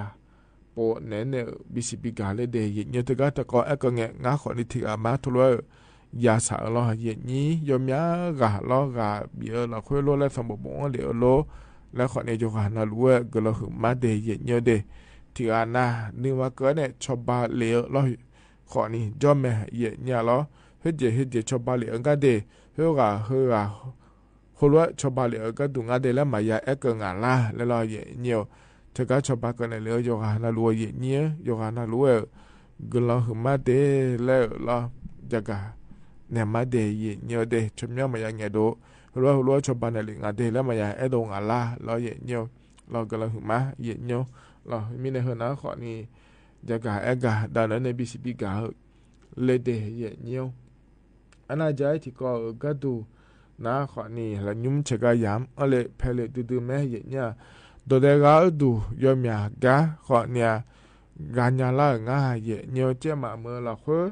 ขอนี่เราเนี่ยโดยก็ดูเดี๋ยวเราดูพอเนี่ย ตัวเดบิกาญาและมังงาเดยเนียวเธอจะกะอายามเราคือแต่บิกตัวเดบิกาอายามแล้วขอนี้ยาเนี่ยเหรอแล้วเธอก็ที่ก็ยาเนี่ยเหรอเส้นทางศึกษาธรรมชาติโดยหลวงเชียงดาวและขั้วเธอก็เธอหนาขอเนี่ยที่โคติโปล้อเนี่ยเธอบอชบดอเด็กก็มาบิชอนเนื้อหยาก็ดูโลแล้วขอเนี่ยเพราะเนี่ยตัวเดบิกาเล่นยาเล่นยาเดยเนี่ยเดเธอก็เธอเดินละคนนะขอเนี่ยเราเนี่ยให้คนน่าเชล่าเสียงอันนั้นเชติบาลาเชติเสียงเนี่ยเพราะเนี่ยโดยเดบิกาเล่นยามาเดแล้วไงเธอก็เส้นทางศึกษาธรรมชาติโดยหลวงเชียงดาวและขั้วเธอก็เธอเดินล้อเนี่ยเธอมีเนี่ยเนี่ยอาศัวมาขาล้อเธอก็โดดเธอก็เล่นหมดนะชมยังโดนอะไรเงี้ยไม่เดแล้วไงเธอเนี่ยเราเห็นกันเราก็เล่นหมดเนี่ยเล่นเนี่ยโดดเธอก็เล่นยาเล่นมังเงาเนี่ยที่นั่นก็ดูเฮียกะมังเงาเด็กๆก็มาบิกาเล่นยาเดแล้วจังถ่ามีเนี่ยเราเนี่ยเธอมีเนี่ยเราเนี่ยอันนั้นนี่เชื่อซุ่มเราเนี่ยชมยังบิดออนไลน์ยามาเดแล้วก็เธอมีเชื่อซุ่มเราตาป้าเนี่ยเราเนี่ยเธอมีเนี่ยไอ้นี้เธอก็เนี่ยเส้นทางศึกษาธรรมชาติโดยหลวงเชียงดาวและขั้วเธอก็เธอเดินเด็กๆเล่นหมดมีอะไรแล้วนะคนเนี่ยเขามาชมยังดอนเลยเนี่ยเดินตาช่วยหาเราหน้านัวเหรอเนี่ยจอน่ารู้บ่ชมบ่ดอนเนี่ยจอรู้เนี่ยจอน่ารู้เด็กๆเยอะล่าช่างรู้มีเนี่ยทุนน้ามังงะเด็กขอเนี่ยเมื่อจอดโลอุบาถ่ายไม่คะแนนแต่ว่าป้าจอดโลแล้วนะขอเนี่ยยอมยอดดีมากเด็กๆละหมอเนี่ยขอละหมอเนี่ยบ่ชมบ่ดอนรู้ช่างเด็กๆแล้วเขาแม่เนี่ยขอนี่ที่อ่ะนะร้อนอย่านะเขาเนี่ยฮะน้าคนนี้ที่โปรเลก็หมดเมียเลยถึงก็เธอเดินเลยแล้วน้าคนนี้กันในถาวรอันนั้นล้อทั้งนั้นเนี่ยตาปะล้อเยี่ยว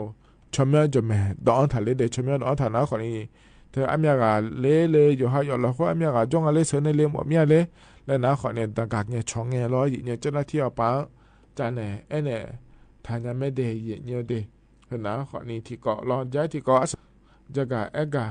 ด้านเนี่ยเห็นนะขอนี่ย้อนพาแกก็เกาะเนี่ยเจอละไงทีวีปามมข้อปามอย่ามองงานเนี่ยนี่เธอเนี่ยด้านโน้นเนี่ยบินเนี่ยชอเนี่ยบอสแล้วคู่งานเราเนี่ยบอสเราชมยังจะเรายอมยากาชอดาราแล้วคู่งานเราเนี่ยคนยอมยากายุ่มด้านโน้นเนี่ยบินเนี่ยทางเนี่ยอาจจะไม่ได้บินเนี่ยทางก็ดูงั้นเลยด้านโน้นเขาป่าก็ดูเนาะคนนี้เขาก็เดินที่ขอรู้ว่ากูเนี่ยชอแชร์ลูกโซ่และเธอจังอาเจเนี่ยสดาลาจาก็ดูเราจังโดลังอาเจแล้วเราเนี่ยมีคนไม่จังโดลังคนนี้ยุ่งหัวอย่างอาศิเนี่ยเดแต่มีเนี่ยเนี่ยย้อนพาเกลก็ดูนะคนนี้แชร์ลูกโซ่แล้วเธอนะคนนี้เนี่ยไม่สุดลาเจเนี่ยเราเธอเนี่ยอย่างมันเนี่ยที่ขอรู้กุมเนี่ยก็นะเราสดาเฮียตาเนี่ยนะเฮียนี่จะขวาเดช่วยหาเฮียกับโปลาเนี่ยนะโปลาnhà po nhà cái đủ ná khỏi này hè hôm nay mình sẽ tới nhà khóa đi lấy lo gì nhá gì nhá thôi chọn la cái đủ lo gì nhá thì mình này nhà cả ná khỏi này lo thôi sẽ tới nhà này mà mình này chọn cái chọn này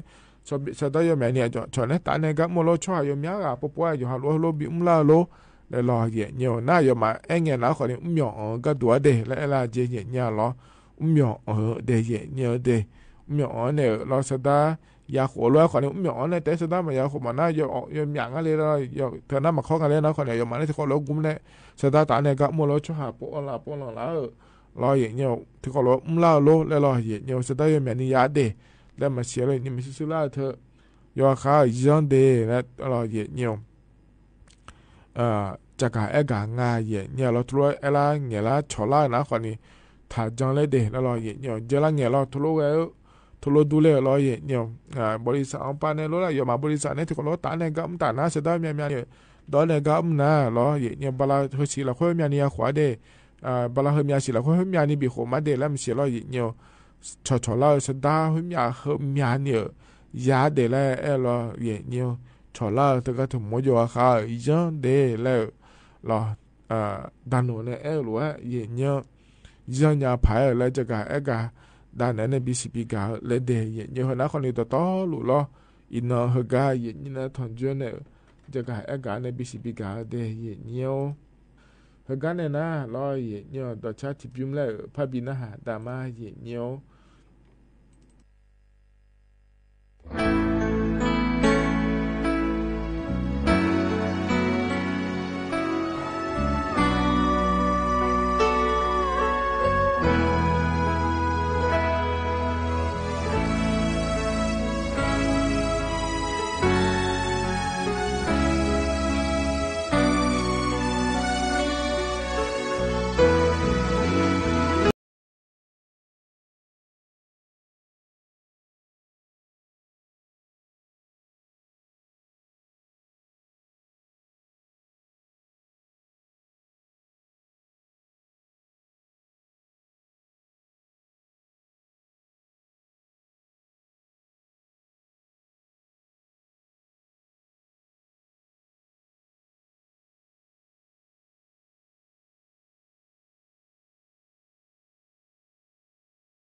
นะขวัญเห็นตาชา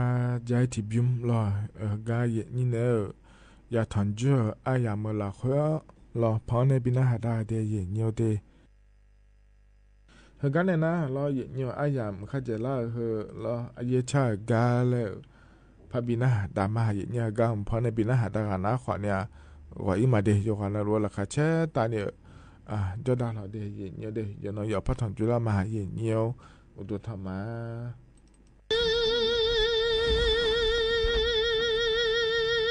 是啥面呀？一点的高，啷个的就算。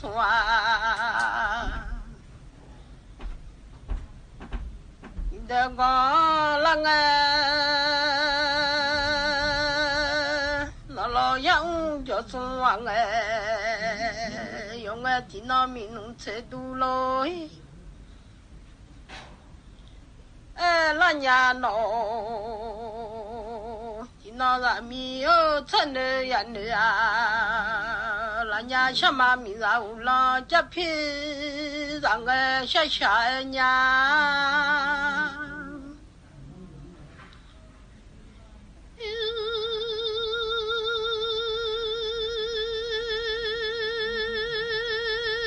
我那个米啦。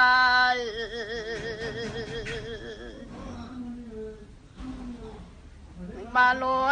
ยังละมีมาเนื้อนัวเลนอจีมาบ่เลยญาโนมาทัวมาเลนอโลบ่แต่ญาโนชะชะเมียละมีงะกันลานึงมายังตินอมีนุเสตุโลลังเด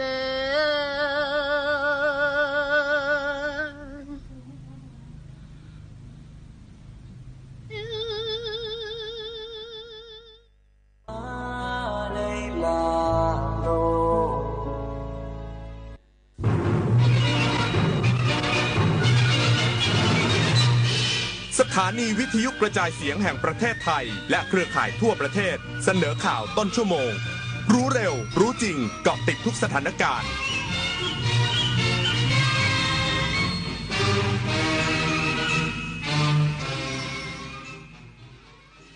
รับฟังข่าวต้นชั่วโมง 22:00 น.กับพิญโยรุ่งสมัยประชาชนเชื่อมั่นการบริหารจัดการท่องเที่ยวของรัฐบาลโดยปี 2568 ตั้งเป้าสร้างรายได้จากการท่องเที่ยวเพิ่มขึ้นมูลค่ารวม 3.4 ล้านบาทอีกสักครู่กลับมาติดตามรายละเอียดครับแยกหน่อยสิแยกทำไมเดี๋ยวเขาก็เก็บไปกองรวมกันอยู่ดีโอ้ยหมดยุคการทิ้งขยะรวมกันในถังเดียวแล้วจ้าข้อดีของการแยกจะช่วยลดปริมาณขยะลดการสิ้นเปลืองพลังงานประหยัดงบในการกำจัดแถมขยะรีไซเคิลบางอย่างก็ขายได้ที่สำคัญการแยกขยะยังช่วยรักษาสิ่งแวดล้อมและลดมลพิษต่อโลกอีกด้วยมาร่วมเป็นส่วนหนึ่งในการแยกขยะกันนะครับคิดก่อนโพสต์จะโพสต์อะไรต้องคิดก่อนจะโพสต์รูปภาพคนอื่นที่ไม่ใช่ของตัวเองต้องได้รับอนุญาตยิ่งเป็นการโพสต์เกี่ยวกับเด็กเยาวชนต้องปิดบังใบหน้าเว้นเสียแต่ว่าเป็นการชื่นชมอย่างให้เกียรติการโพสต์สิ่งลามกอนาจารรวมไปถึงการโพสต์ด่าว่าคนอื่นและเนี่ยเป็นเพียงส่วนหนึ่งของพรบคอมพิวเตอร์ที่มีผลบังคับใช้แล้วมีโทษทั้งจำทั้งปรับคิดก่อนโพสต์จะโพสต์อะไรต้องคิดก่อน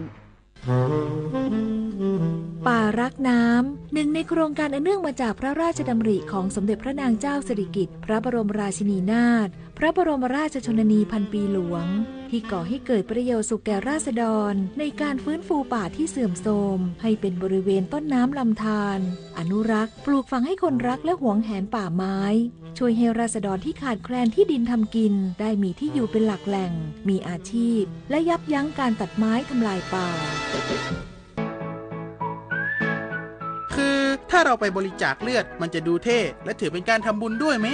ถือเป็นบุญใหญ่เลยล่ะคิดดูนะคนเราสละได้แม้แต่เลือดของตัวเองเพื่อนำไปช่วยชีวิตผู้ป่วยแบบนี้จะรอช้าทำไมรีบไปบริจาคกันเร็วช้าก่อนคือร่างกายต้องพร้อมนอนหลับให้เพียงพอก่อนไหมล่ะ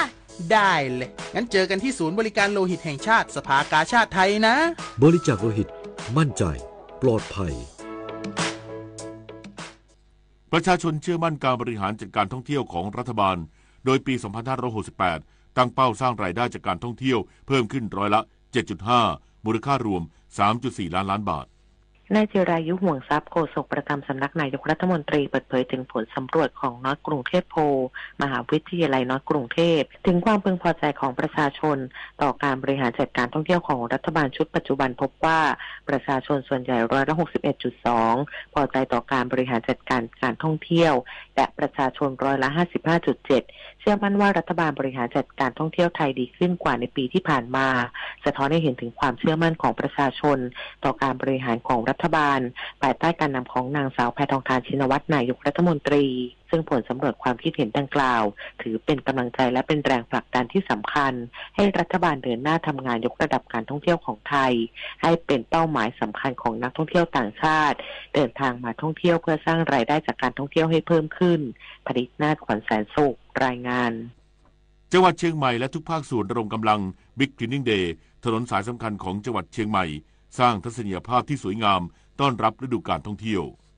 ทุกภาคส่วนในพื้นที่จังหวัดเชียงใหม่รวมถึงองค์กรปกครองส่วนท้องถิ่นพระสงฆ์และจิตอาสากว่า 1,000 คนระดมกำลังเร่งทำความสะอาด Big Cleaning Day ถนนสายสำคัญของจังหวัดเชียงใหม่ประกอบด้วยแยกถนนช้างคลานแยกระแกงถึงแยกทางลอดสะพานป่าแดดและหมู่บ้านเชียงใหม่แลนด์แยกในบราซ่าเชียงใหม่ถนนช้างคลานถึงแยกถนนช้างคลานแยกระแกงถนนเจริญประเทศถนนเจริญเมืองถนนทุ่งโฮเต็นถนนแก้วนวรัตน์ตั้งแต่สะพานนครพิงค์ถึงแยกทุ่งโฮเต็นเพื่อให้เกิดความสะอาดสวยงามเป็นระเบียบเรียบร้อยและสร้างสุขอนามัยที่ดีของประชาชนภายหลังเกิดอุทกภัยในพื้นที่พร้อมกันนี้ยังเป็นการเตรียมความพร้อมต้อนรับนักท่องเที่ยวในช่วงปลายฝนต้นหนาวและช่วงไฮซีซั่นที่กำลังจะมาถึงอีกด้วยพิมลกันเดชาชัยทีมข่าวสวทเชียงใหม่รายงานจังหวัดกำแพงเพชรขยายผลการตรวจยึดยาบ้าจำนวน 4,500,000 เม็ดรวมมูลค่า270 ล้านบาทในพื้นที่จังหวัดกำแพงเพชรพลตำรวจโทกิติศักดิ์ดุรงควิบูลย์ผู้บัญชาการตำรวจภูธรภาค 6เป็นประธานการแถลงข่าวจับกุมยาเสพติดยาบ้าจำนวน 4,500,000 เม็ดโดยมีนายชาทิพย์รุจนะเสรีผู้ว่าราชการจังหวัดกำแพงเพชรพลตำรวจตรีโอภาสคงเมืองผู้บังคับการตำรวจภูธรจังหวัดกำแพงเพชรและหน่วยงานที่เกี่ยวข้องร่วมแถลงข่าวการติดตามการตรวจยึดยาบ้าจำนวน23กระสอบนับจำนวนรวม 4,500,000 เม็ดในพื้นที่จังหวัดกำแพงเพชรมูลค่ารวม270ล้านบาทภายหลังจากที่ผู้ต้องสงสัยเป็นชาย2คนหลบหนีเข้าป่าและทิ้งรถยนต์กระบะไว้เจ้าหน้าที่ได้ดำเนินการตรวจสอบพบว่าผู้ต้องสงสัยคือนายอนุภาพยอดมณีบรรพตอายุ26ปีโดยได้ขออนุมัติจากศาลจังหวัดกำแพงเพชรออกหมายจับเพื่อติดตามจับกุมตัวมาดำเนินคดีตามกฎหมายต่อไปชีวรัตน์พึ่งโพมินทีมข่าวสวทกำแพงเพชรรายงานปิดท้ายที่ข่าวต่างประเทศสำนักข่าวรอยเตอร์รายงานว่ากองทัพอิสราเอลปฏิบัติการโจมตีในหลายพื้นที่ทางตอนเหนือของฉนวนกาซาอาทิเมืองเบธลาฮิยาเมืองกาซาซิตี้และเมืองจาบาเลียในวันนี้ตามเวลาท้องถิ่นทำให้มีผู้เสียชีวิตอย่างน้อย16คนขณะที่เจ้าหน้าที่สาธารณสุขของปาเลสไตน์ในฉนวนกาซาระบุว่าโรงพยาบาลหลายแห่งในพื้นที่เหล่านี้ไม่สามารถเปิดให้บริการได้เนื่องจากกองทัพอิสราเอลยังคงโจมตีอย่างต่อเนื่องและขาดแคลนทรัพยากรทางการแพทย์ทั้งนี้กระทรวงสาธารณสุขปาเลสไตน์ในฉนวนกาซาเปิดเผยว่าการโจมตีของกองทัพอิสราเอลในครั้งนี้ส่งผลให้โครงการรณรงค์แจกจ่ายวัคซีนโปลิโอให้แก่เด็กชาวปาเลสไตน์อายุต่ำกว่า10ปีจำนวน 120,000 คนในกาซาซิตี้และเมืองอื่นๆในฉนวนกาซาต้องเลื่อนกำหนดการออกไปจบข่าวพินโยรุ่งสมัยอ่านรับฟังข่าวครั้งต่อไปเวลา 23:00 น.ติดตามข่าวที่นำเสนอไปแล้วได้ที่ www.thainews.prd.go.th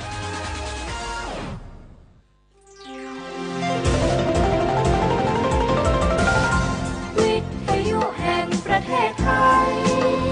ให้ความรู้คู่ความสุข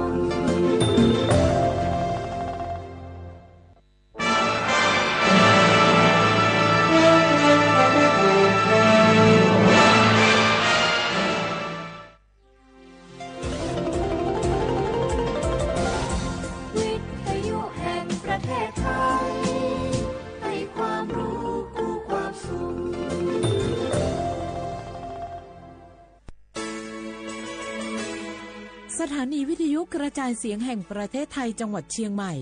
AM 1476 กิโลเฮิรตซ์สถานีวิทยุภาคภาษาชาติพันธุ์แห่งเดียวในประเทศไทยที่มีความทันสมัยเชื่อถือได้สร้างอัตลักษณ์กลุ่มชาติพันธุ์สู่สากล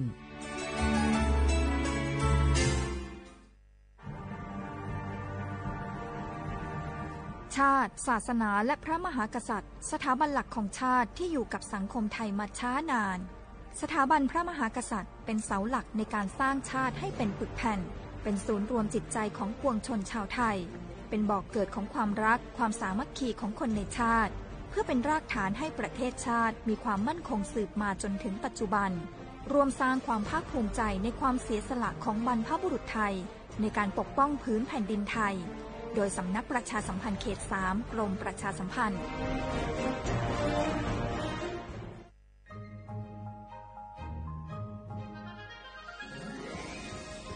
Explore bustling markets adorned with the hues of traditional Lana textiles, each piece weaving stories passed down through generations.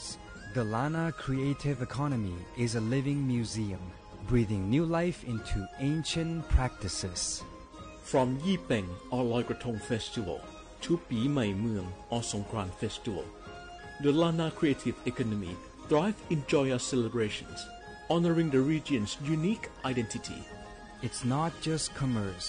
it's a cultural celebration. Support local artists, cherish tradition, and be part of the Lana creative economy, where every creation is a tribute to the rich cultural mosaic of northern Thailand. Join the celebrations, support local artists, embrace tradition, and be part of the Lana creative economy, where the past meets the present, and creativity knows no bounds.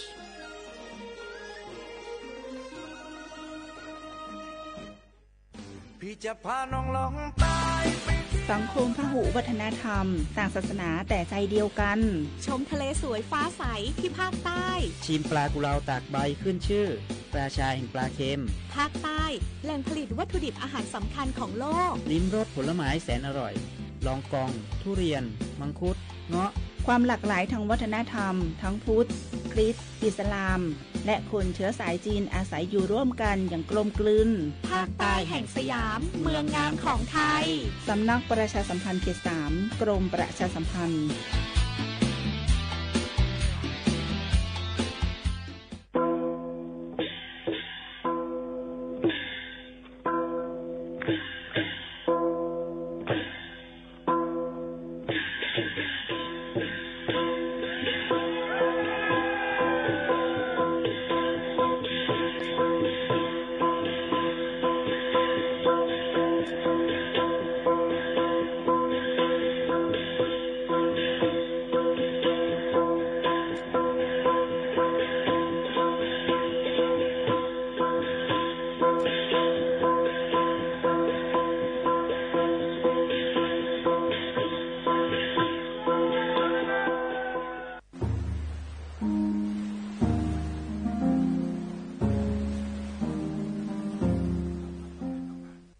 ความอันเตห้องนี้กว่าย้ำเหลียวในเตเป็นความอันนี้ชื่อว่าปันแห้งไหนนั่นออต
มาซุ้งข้าวมาซุ้งพี่น้องผู้ยินถ่อมเสียงได้ตั้งเสียงกูก็กูก้นค่ะทบกันเนื้อตอนการภาษาความได้ที่ห้องปล่อยเสียงสวทเก่งใหม่ AM 147 กิโลเฮิรตซ์ค่ะเมื่อนี้เป็นวันพุธที่23เดือน10ปีคริสต์2เฮงปลาย24เป็นเดือน11ลอง6คำปีได้ส่วน1ปากปลาย18ปีก็จะในเฮง3ปากปลาย86คู่ข้าวหมูข้าวน้นสุภาวันเชื้อสารวินอยู่เป็นอุ้ยก็เซบ่แม่ปีๆน้องๆเขาในวันลือในวันเมื่อไหร่ยันบัวเป็นวันติยมหาราชเนี่ยค่ะอ๋อก็วันนั้นแหละเมื่อไหร่ก็เฮาค่ะอองที่เหตุการณ์หับการคุณเปิ้นได้ลือกันค่ะเนาะก็การซึ่งหือก็ลีค่ะดีกว่ามาไปตั้งอะไรก็รู้ได้ถอมด้วยข่าวเงาฟิงฟ้าราศีวงวังในก็ยังตึกเต็มมีฝนตกมังเปิ้นติยก็ได้สร้างให้ได้นำทมน้ำน้องกันไล่ลุลมได้ถึงป้ายอยู่ลีกันจ้อมกะตั้งก็ให้รถเพกันกูก็กูก้นค่ะอ๋อลือหรือใส่กันก่อนค่ะ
Oh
ความกันเสียอำกายังมีมาดังพี่น้องเขากับสืบตกนั่งกันเขามานำเต้ๆในค่ะพี่ไซยงอยู่ดังป่งแย่งถ่อมย้อนถ่อมความเปิ้นตักเหมาลงในอันนี้ก็ยังเปิ้นตักเหมาลงย้อนกันเขามานำเสียสืบถ่อมได้เปิ้นตักเหมาลงกันก่อนและเพ่งความอันพี่น้องเขาทุกย้อนกันเข้ามาดี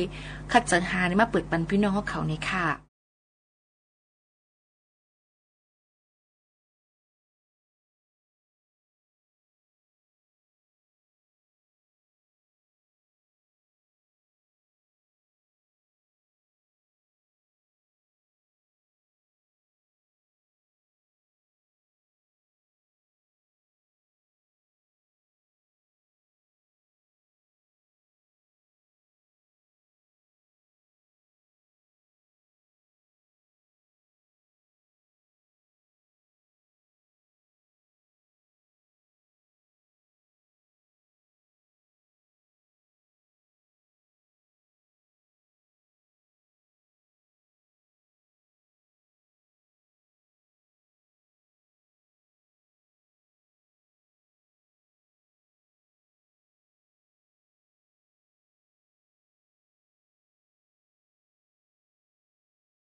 อ๋อค่ะเลยใจเต้ค่ะในวันเมื่อไหร่พี่น้องเขาก็ยังตรงตักกันเข้ามาหลายตีหลายตั้งเหมือนกันในคณะยินชมขอบใจใหญ่น้ำตอนดับพี่น้องเขาอันไว้ข้าวยามีกาคันเสยแหละมาถ่อมตั้งห้องปล่อยเสียงเฮาค่ะเปลี่ยนอ้อยก็อ้อยเซกันในค่ะนะก็ยังมีเทียงเขางาฝากเตือนกันเข้ามาคือๆใหญ่ๆอยู่ในค่ะยังเด็กมีเทียงปีไส้อ่องยุ่นโจข้าวสารปีในค่ะจากที่เมืองใหญ่ฝากความอยู่ลีกินวันเมื่อจูดีปอกย่องวิเมนยุ่นจิงน้องยิงนางหอมให้อยู่ลีกินวันกันกูก็กูก้นเจมปีน้องอันนำเลยหมอกจือหมอกเสียงตั้งเสียงแหละปีไส้อ่องยุ่นเขาปอมีลูกเกาะอยู่ลีกินวันอยู่อย่าไปไม่ใจสังในค่ะฝากความอยู่ลีกินวันผ่านมาดังออมร่วมเฮาค่ะ AM 147 กิโลเฮิรตซ์ค่ะ ในวันเมื่อในเป็นวันสินเสหางเฮียนไว้ธรรมตราค่ะฝากดวนจุถึงพี่น้องเขาสืบถ่อมด้วยอิดอีค่ะ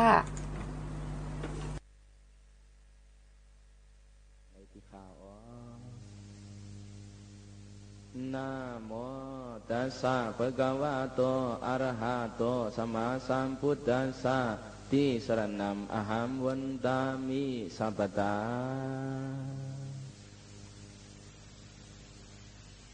โอกาสะโอกาสะโอกาสะปนามะวันตายรณาสามยอดขามาสุขปวดจิรณาโอกาคุบหมบกลมไตหมเงากุงกัดเย็นคุใบหมุนสูงพระวันกะหืมมองพิดากาศสามกองตราคึกป่าเจ้าสังขาหลายเทียนหนุ่มเท่าย้อนไว้จุยรณาสามเจ้าขายเอากามได้ใส่เจอเจนจ้าพวกมีลาป้าตังสว่างขึงปวงคุกทบกีจูเสียมันตวนคู่เจ้าป่าเปลี่ยนอาจริยะสยาปนามะวันตาเฮาในย้อนเตรียมโหออกไข่หมอกลองธรรมะมันเมียนเสียนเตียนตังกว่าเพียวที่เมืองคำจำนอกเฮาอันหนุ่มเท่าเจ้าข้ากะว่าพุทธภาษานำหน้าหูปวงเจียงสืบเพียงเลี้ยงศาสตร์จอมหอย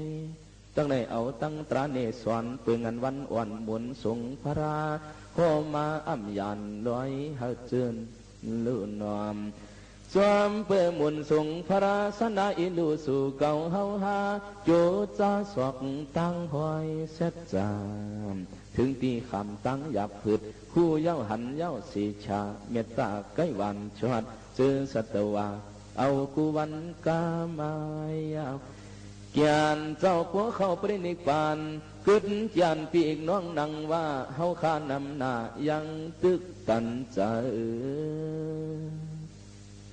เมื่อมีพระเป็นเจ้านั้นเฮาซ้ำเปลี่ยนหือเปลี่ยนหาเมียวสั่งว่าละยังกวังยังกาหมุนสงพระห้องเฮาอยู่วันเนออ่ำเถิกลง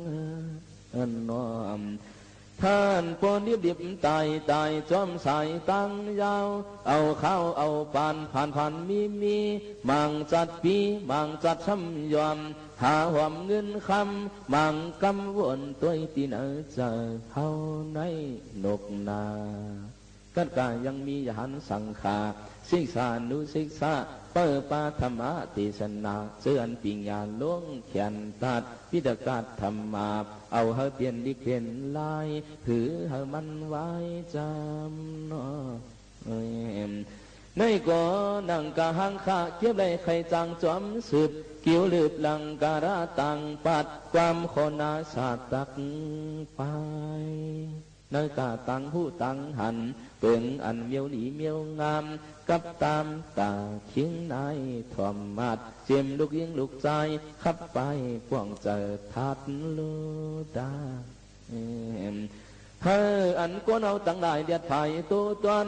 ยามนอนยามเกียนมีสินมีตราเจียนจากกูวันไงอ่ำเฟืองอ่ำเปียก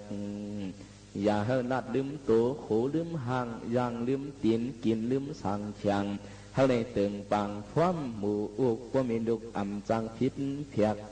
พวกเฮาหมอเขาสวบความกันนอ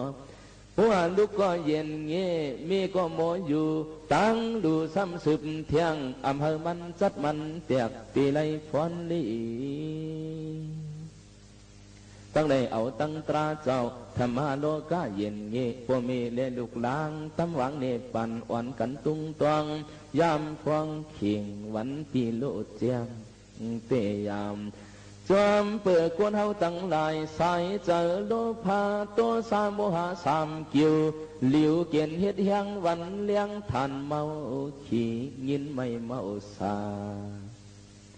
สังว่าพวกมีสีโกหมอพวงเอียบจุปักเจ็บเมาหย่อนลูกอ่อนซ้ำมือจานโคตันหึด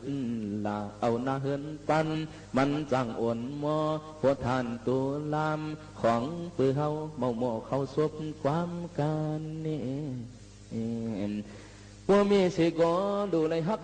ดุกดังสิก็ดูเลยนับยำพวกมีเจ้าเก่าหลายเผาเยินอย่าไม่ตัวตายา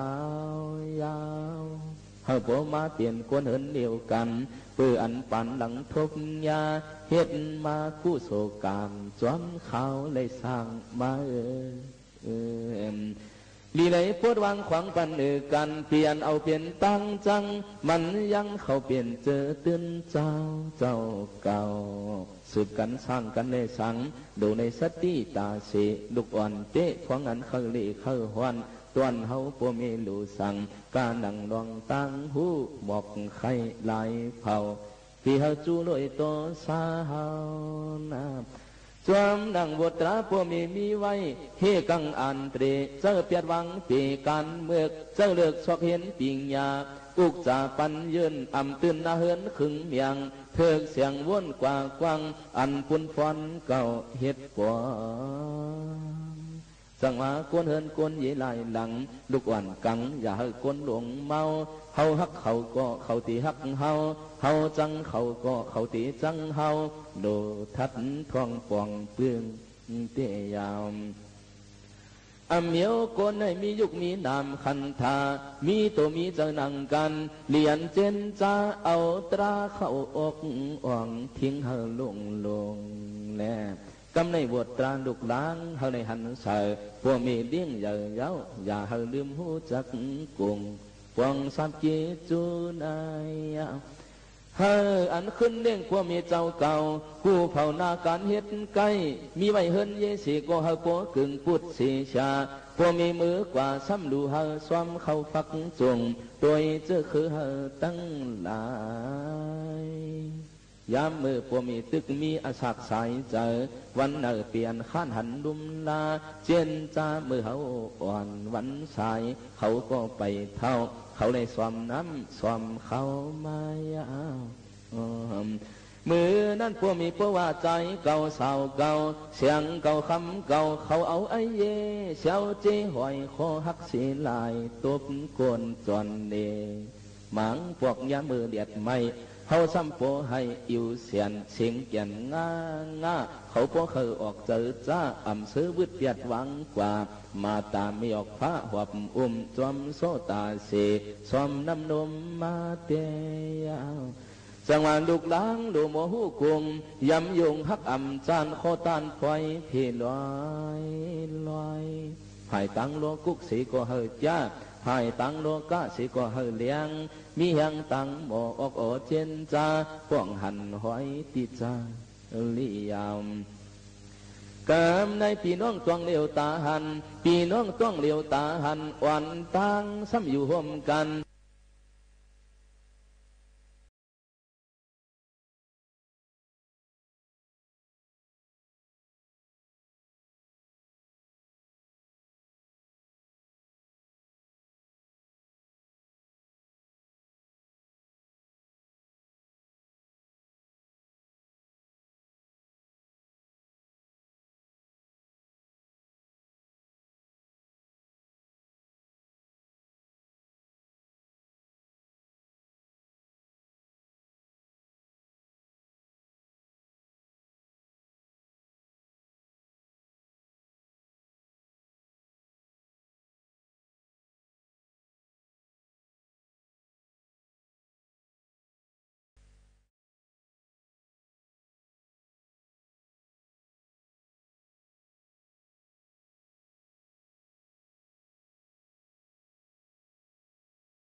อ๋อค่ะกับเลยพี่น้องเขาต้องตักกันเข้ามาหลายตีหลายตั้งก่อนยินชมขอบใจใหญ่นำค่ะหาเพ่งความก็หาบ่มพันผู้จะรายการโอ้โหยุ่งหมดเอาคันให้เนี่ยอยู่ตีหลายตั้งไรมาถ่อมซ้ำเฮาค่ะสิอำกาย้อนให้พี่น้องเขากัดเย็นเสื้อสาค่ะโหเจอเฮอจืนจังว่าใส่กันกูก็กูก้นนั่นขนาดเนาะปีไส้อ่องยืนอยู่ดังสารปีในค่ะก็ฝากความอยู่ลีกินหวานปันเมื่อจูดีปอกเกียงวิเมยยุ่นจริงน้องยิงนางหอมพยอยู่ลีกินหวานเนาะค่ะพอไม่รู้ก็อยู่ลีกินหวานในก็ต้องตักกันเข้ามาก็ฝากตอนช่วยถึงพี่น้องเขากูข้าวย้ำเนี่ยค่ะเพราะว่าพี่น้องเขาต้องตักกันเข้ามา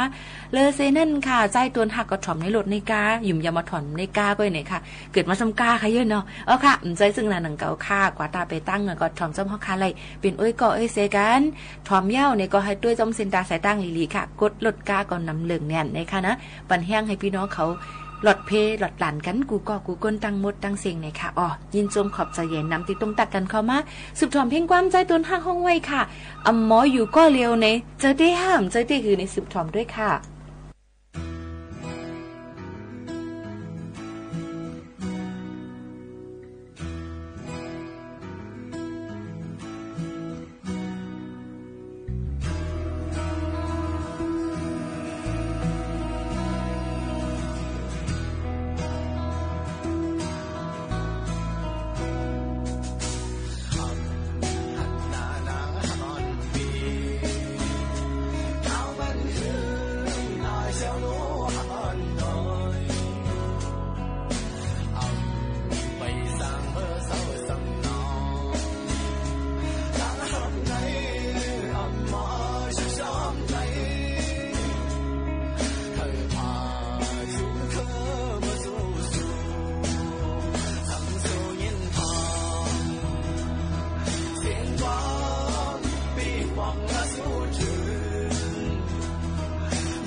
หนึ่งเพียงความใจตนหักห้องไว้ค่ะผู้เลยเพอสนใจกว่าท้าซื้ออะไรที่เสียงเป็นขายแคบความนั่นเองค่ะหมออยู่ก็เร็วเนี่ยค่ะเดจังเป็นอะไรอยู่มังปอกมังเลยมาอยู่ก็เร็วในใจปิวแน่นเนี่ยค่ะนะโยก็บ่ถึงข้าว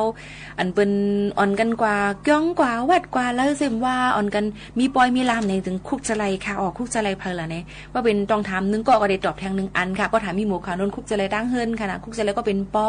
เป็นแม่เป็นปีเป็นน้องในค่ะอ๋อก็เพราะว่าเข่งต่างพูดจะเหน่มใจค่ะเพราะปุ่น นกันต้อยค่ะวายเป็นเตอยากเข่งต่างพูดเนี่ยใจค่ะคือเพราะว่าเป็นไป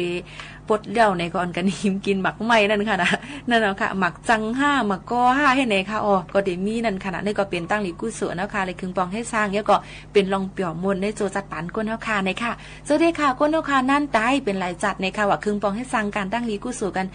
นำค่ะแล้วก็พี่น้องเขายังโตตันตึกออนกันคือปองให้สร้างกันอยู่ในคณะอีหมู่เขานั่นเหมือนในเขาดังเมืองไทยมือผูกอยู่ที่เขาดังเฮือนน้ำหุ่นในค่ะของมือผูกดังเฮือนในเด็กเป็นมือผูกวันออกว่าค่ะนะเขาหลายทีหลายตั้งกู้สู่ตั้งลีก็ดีเลยนำในค่ะพี่น้องเขาค่ะลึกยินชมขอบใจอย่านำที่ตรงตักกันเข้ามาและย้อนพิงความเหมือนเข้ามาเมื่อไกลปีใจ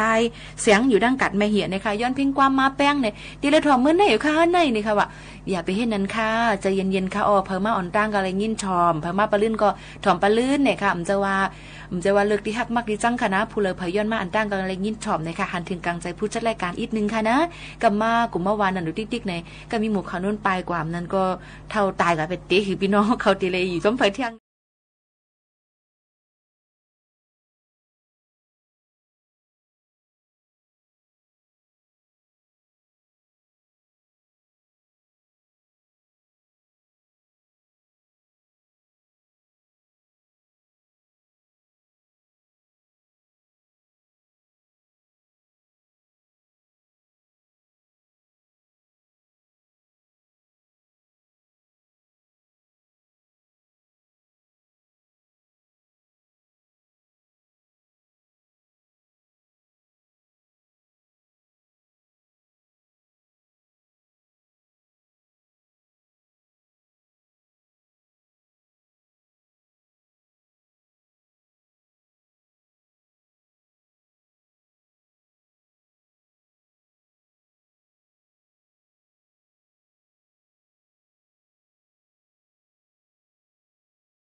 พี่น้องเขาค่ะวงวังในก็เต็มมีองตีเปิ้นมา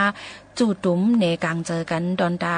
ตุกย้อนศูนย์เลยศูนย์เป็นเนี่ยค่ะหลายรองหลายอันอำว่าได้เป็นเมืองซึ่งไทยดังเมืองเกาะเขาหลายๆตีอันเลยฮบทบซึ่งหนังไหนก็พี่น้องเขาก็เฮามาอยู่หมอกินอยู่จ้อมสินกินจ้อมทำองตีเปิ้นดีกว่าจู่ตุ้มกันในกลางเจอนั่นเนี่ยก็กวนอันกว่าเจิมเจอนั่นก็ถูกดีเลยหมอรักษาโคของเขาใจตอนการในคงโคของอันเป็นในตรงวงก้นเลยสังอย่าไปเฮ็ดผิดปักเปิงเฮาอยู่เลยลองจ้างจู่ตุ้มกันและในกลางเจอกันไล่เลยลองตั้งอำเฮ็ดหายกันเจิมเจอในค่ะอ๋อฝากฟังไว้ปันเจิงหนังไหนค่ะในวันเมื่อในตอนการเอาคาจำมดข้าวยามสิแลติฝากไว้ปันเพ่งความวานหูถูกเจอเตย้อนผัดยันพี่น้องเขาเมื่อกว่าก่อนส่งขึ้นมาโฮมมาทบกันแทงจอมขาวโมขาวน้นดังห้องปล่อยเสียงจึงไทย AM 1476 กิโลเฮิรตซ์สถานีวิทยุกระจายเสียงแห่งประเทศไทยจังหวัดเชียงใหม่สวทเว้งเก้งใหม่ค่ะตอนแต่วันเมื่อในผัดยันเมื่อก่อนค่ะเมื่อซุงค่ะ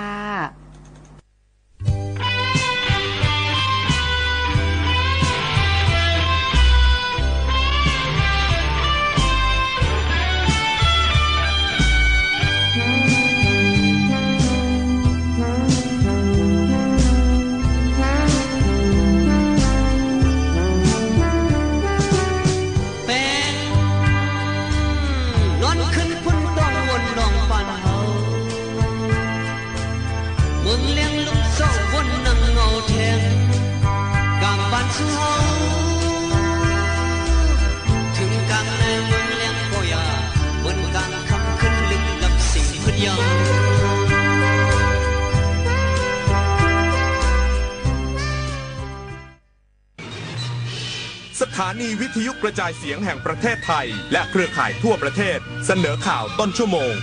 รู้เร็วรู้จริงเกาะติดทุกสถานการณ์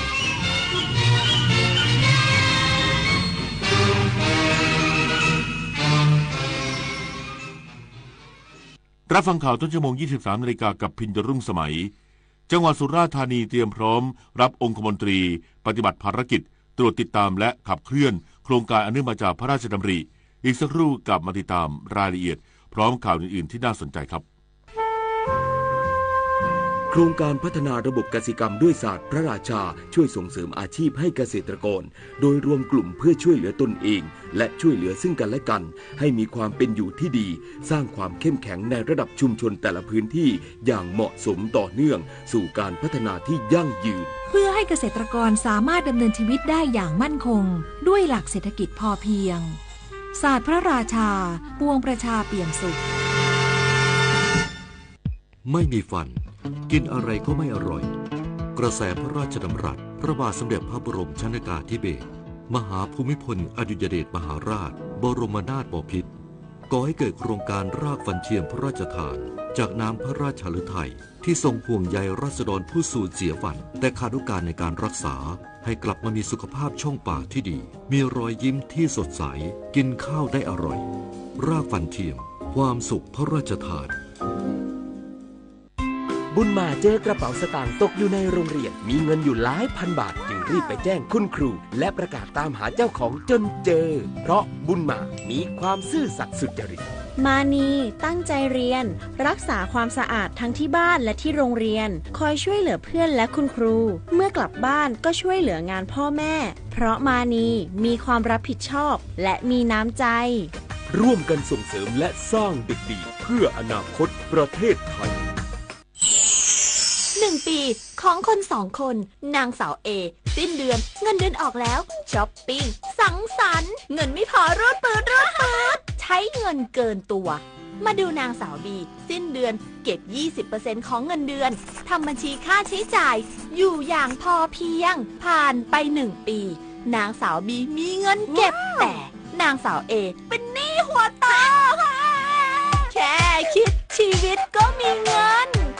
จังหวัดสุราษฎร์ธานีเตรียมพร้อมรับพลเอกกัมปนาท รุดิตองคมนตรีประธานอนุกรรมการติดตามและขับเคลื่อนโครงการอันเนื่องมาจากพระราชดำริลงพื้นที่ติดตามและขับเคลื่อนโครงการอันเนื่องมาจากพระราชดำริเขตพื้นที่จังหวัดสุราษฎร์ธานีวันพรุ่งนี้2 โครงการได้แก่โครงการทำนบดินคลองบางพ่อตาอันเนื่องมาจากพระราชดำริและโครงการฝายตาวันอันเนื่องมาจากพระราชดำริซึ่งผู้แทนกรมชลประทานและตัวแทนกลุ่มผู้ใช้น้ำเตรียมนำเสนอรายงานสรุปการบริหารจัดการน้ำของโครงการดังกล่าว สำนักงานพาณิชย์จังหวัดสุรินทร์ตรวจติดตามภาวะการค้าและราคาจำหน่ายสินค้าอุปโภคบริโภคณตลาดสดเทศบาลเมืองสุรินทร์และห้างสรรพสินค้าโดยภาพรวมทั่วไปปกติและสินค้ามีเพียงพอต่อความต้องการของผู้บริโภคผู้ประกอบการปิดป้ายแสดงราคาสินค้าชัดเจนทางนี้ไม่พบการจำหน่ายสินค้าสูงเกินไปและไม่พบการกักตุนสินค้าชาวไทยรามันบางขันหมากจังหวัดลพบุรีจัดงานสืบสานประเพณีไทยรามันบางขันหมากชักพระรูปเหมือนหลวงปู่ทอกลักสุวรรณสาโรประจำปีพุทธศักราช 2567 ที่วัดอัมพวันตำบลบางขันหมากอำเภอเมืองลพบุรีเพื่ออนุรักษ์และสืบสานวัฒนธรรมประเพณีที่ดีงามของท้องถิ่นให้คงอยู่สืบต่อไปโดยงานดังกล่าวจะจัดขึ้นถึงวันพรุ่งนี้พาณิชย์จังหวัดเพชรบุรีรับสมัครผู้ผลิตและผู้ประกอบการที่ต้องการตรวจสอบคุณภาพขอใช้ตราสัญลักษณ์สิ่งบ่งชี้ทางภูมิศาสตร์ไทย GI กล้วยหอมทองเพชรบุรีสร้างความเชื่อมั่นให้ผู้บริโภคตลอดจนป้องกันการแอบอ้างใช้ชื่อกล้วยหอมทองเพชรบุรีเนื่องในวันปิยมหาราช 23 ตุลาคม 2567 จิตอาสาจังหวัดยะลาร่วมกิจกรรมปลูกต้นไม้และปรับปรุงภูมิทัศน์สถานที่หยุดรถไฟบ้านป่าแต่ตำบลกตตือระอำเภอรามันให้มีความสวยงามสะอาดร่มรื่นเพื่อเป็นการแสดงออกถึงความจงรักภักดีและสำนึกในพระมหากรุณาธิคุณที่ทรงมีต่อพระสงฆ์นิกรชาวไทยสำนักงานพัฒนาชุมชนจังหวัดตรังรายงานยอดจำหน่ายสินค้าโอท็อปในงานประเพณีลากพระจังหวัดตรังครั้งที่ 21 ประจำปี 2567 ระหว่างวันที่ 18 ถึง 26 ตุลาคมนี้มีวัตถุประสงค์เพื่อจัดแสดงและจำหน่ายผลิตภัณฑ์โอท็อปเพื่อเพิ่มช่องทางการตลาดผลิตภัณฑ์ชุมชนและสร้างรายได้ทั้งนี้รวม 5 วันมียอดจำหน่ายกว่า 1,200,000 บาทศูนย์อุตุนิยมวิทยาภาคตะวันออกเฉียงเหนือตอนล่างเตือนประชาชนรักษาสุขภาพให้ดีเนื่องจากความกดอากาศสูงหรือมวลอากาศเย็นจากประเทศจีนแผ่ลงมาปกคลุมภาคตะวันออกเฉียงเหนือตอนบนแล้วและจะแผ่ปกคลุมภาคตะวันออกเฉียงเหนือตอนล่างต่อไปทำให้อุณหภูมิจะลดลง 1-3 องศาเซลเซียสส่วนมากบริเวณจังหวัดมุกดาหารอำนาจเจริญและอุบลราชธานีและที่จังหวัดพิษณุโลกผู้ปกครองพาบุตรหลานไปเที่ยวที่สวนสัตว์มินิซูบ้านเฟื่องฟ้าซึ่งเป็นสถานที่ท่องเที่ยวตั้งอยู่ภายในทัณฑสถานหญิงพิษณุโลกเด็กๆได้มีโอกาสให้อาหารสัตว์ชนิดต่างๆเช่นม้าแพะแกะกวางและกระต่ายเป็นการเสริมสร้างความรู้เกี่ยวกับการดูแลสัตว์และอนุรักษ์ธรรมชาติสาธารณสุขจังหวัดกาญจนบุรีเชิญชวนประชาชนร่วมโครงการเดินวิ่งปั่นป้องกันอัมพาตครั้งที่ 10ซึ่งจะจัดขึ้นพร้อมกันทั่วประเทศในวันที่ 2 พฤศจิกายนนี้เพื่อเฉลิมพระเกียรติพระบาทสมเด็จพระเจ้าอยู่หัวเนื่องในโอกาสพระราชพิธีมหามงคลเฉลิมพระชนมพรรษา 6 รอบและร่วมเป็นส่วนหนึ่งในการทำบันทึกสถิติโลกจำนวน 1 ล้านคนปิดท้ายที่เว็บไซต์สมาคมค้าทองคำประกาศปรับราคาทองคำครั้งที่ 13เมื่อเทียบจากราคาปิดตลาดของวันที่ 22 ตุลาคม 2567ทำให้ราคาทองคำเพิ่มขึ้น550 บาทส่งผลให้ราคาทองคำแท่งรับซื้อบาทละ 43,800 บาทขายออกบาทละ 43,900 บาทส่วนทองรูปพรรณราคารับซื้อบาทละ 43,800 บาทขายออกบาทละ 44,400 บาทจบข่าวพิญโยรุ่งสมัยอ่านและฟังข่าวต้นชั่วโมงครั้งต่อไปเวลา 6 นาฬิกาติดตามข่าวที่นำเสนอไปแล้วได้ที่ www.thainews.prd.go.th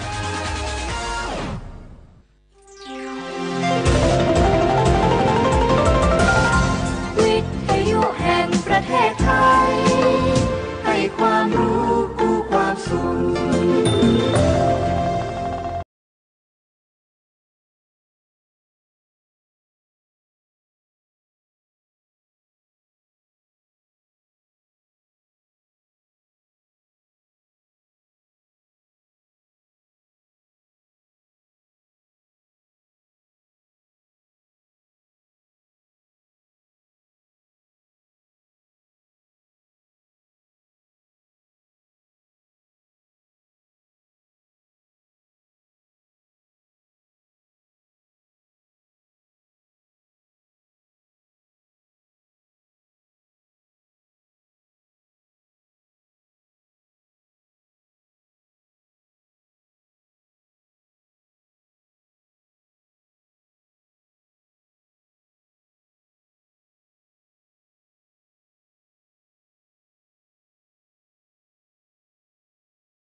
ลองนึกทบทวนความจำกันหน่อยเรื่องประวัติศาสตร์ครับเอาเรื่องที่น่าจะง่ายที่สุดก่อนดีไหมครับส่วนตัวของผมเองคิดว่าเรื่องนี้น่าจะง่ายสำหรับคุณผู้ฟัง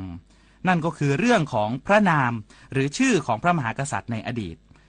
เรื่องนี้สำคัญยังไงสำคัญเพราะประวัติศาสตร์ในทุกยุคทุกสมัยต่างมีบทเรียนต่างมีข้อคิดแล้วก็มีประโยชน์ครับเอาง่ายๆบ้านเมืองของเราเป็นเมืองท่องเที่ยวใช่ไหมครับล่าสุดรัสเซลโครก็มาเที่ยวเมืองไทยเขาถ่ายหนังเข้าไปเจอสะพานไปเที่ยวที่โน่นที่นี่โบราณสถานต่างๆเขาก็ยังอยากรู้เลยนะครับว่านี่คืออะไรสะพานนี้สร้างขึ้นตอนไหนสร้างในสมัยไหนถ้าเราเป็นคนไทยแล้วไปเจอฝรั่งถ้าเขาถามเราแบบนี้ในฐานะคนที่เป็นเจ้าบ้านก็น่าที่จะสามารถตอบได้ครับเป็นการส่งเสริมการท่องเที่ยวไปด้วยจริงไหมครับ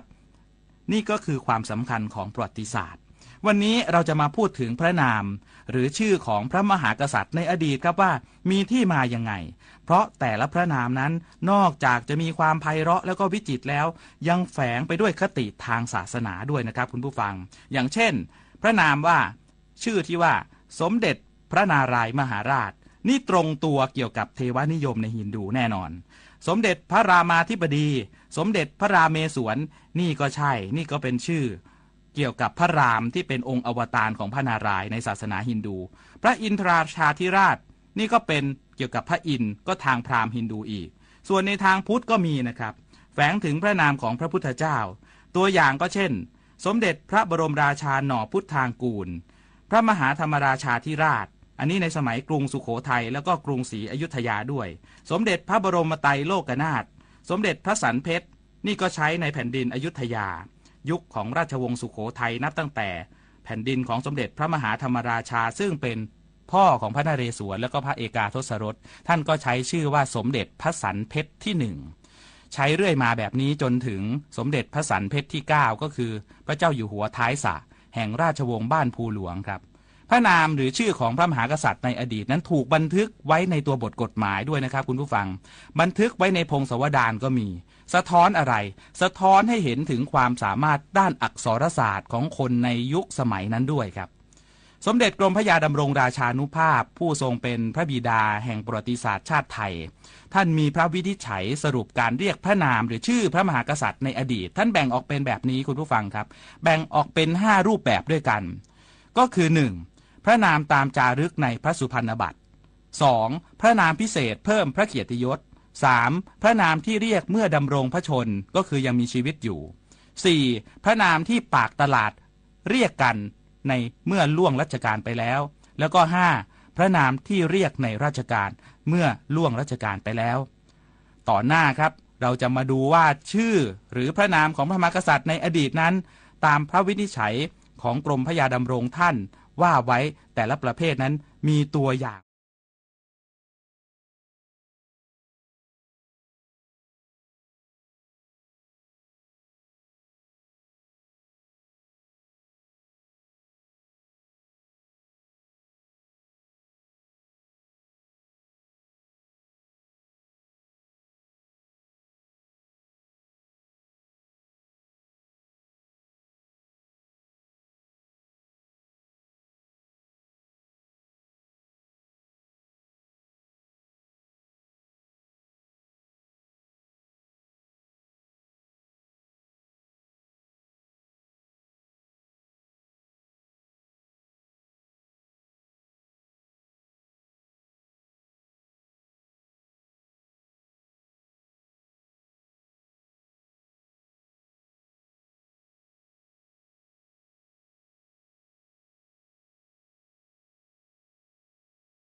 น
อยากให้แม่คงมันไหลขึ้นไหลขึ้นไหลขึ้น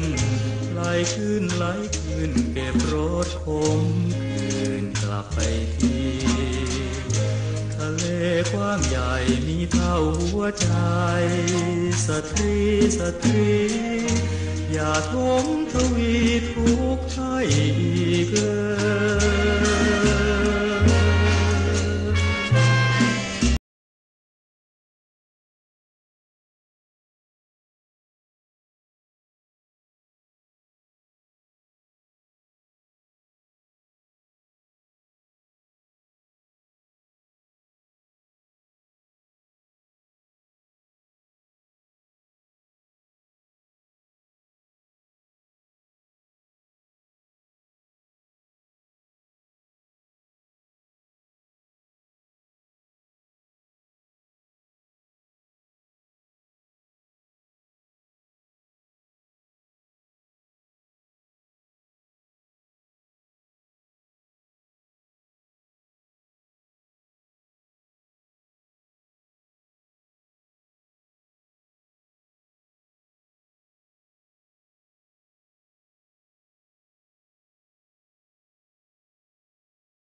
เกริ่นถึงความสำคัญของประวัติศาสตร์ชาติไทยที่เกี่ยวเนื่องกับชื่อแล้วก็พระนามของพระมหากษัตริย์ในอดีตที่เราได้หยิบยกพระวินิจฉัยส่วนพระองค์ของสมเด็จกรมพระยาดำรงราชานุภาพพระบิดาแห่งประวัติศาสตร์ไทย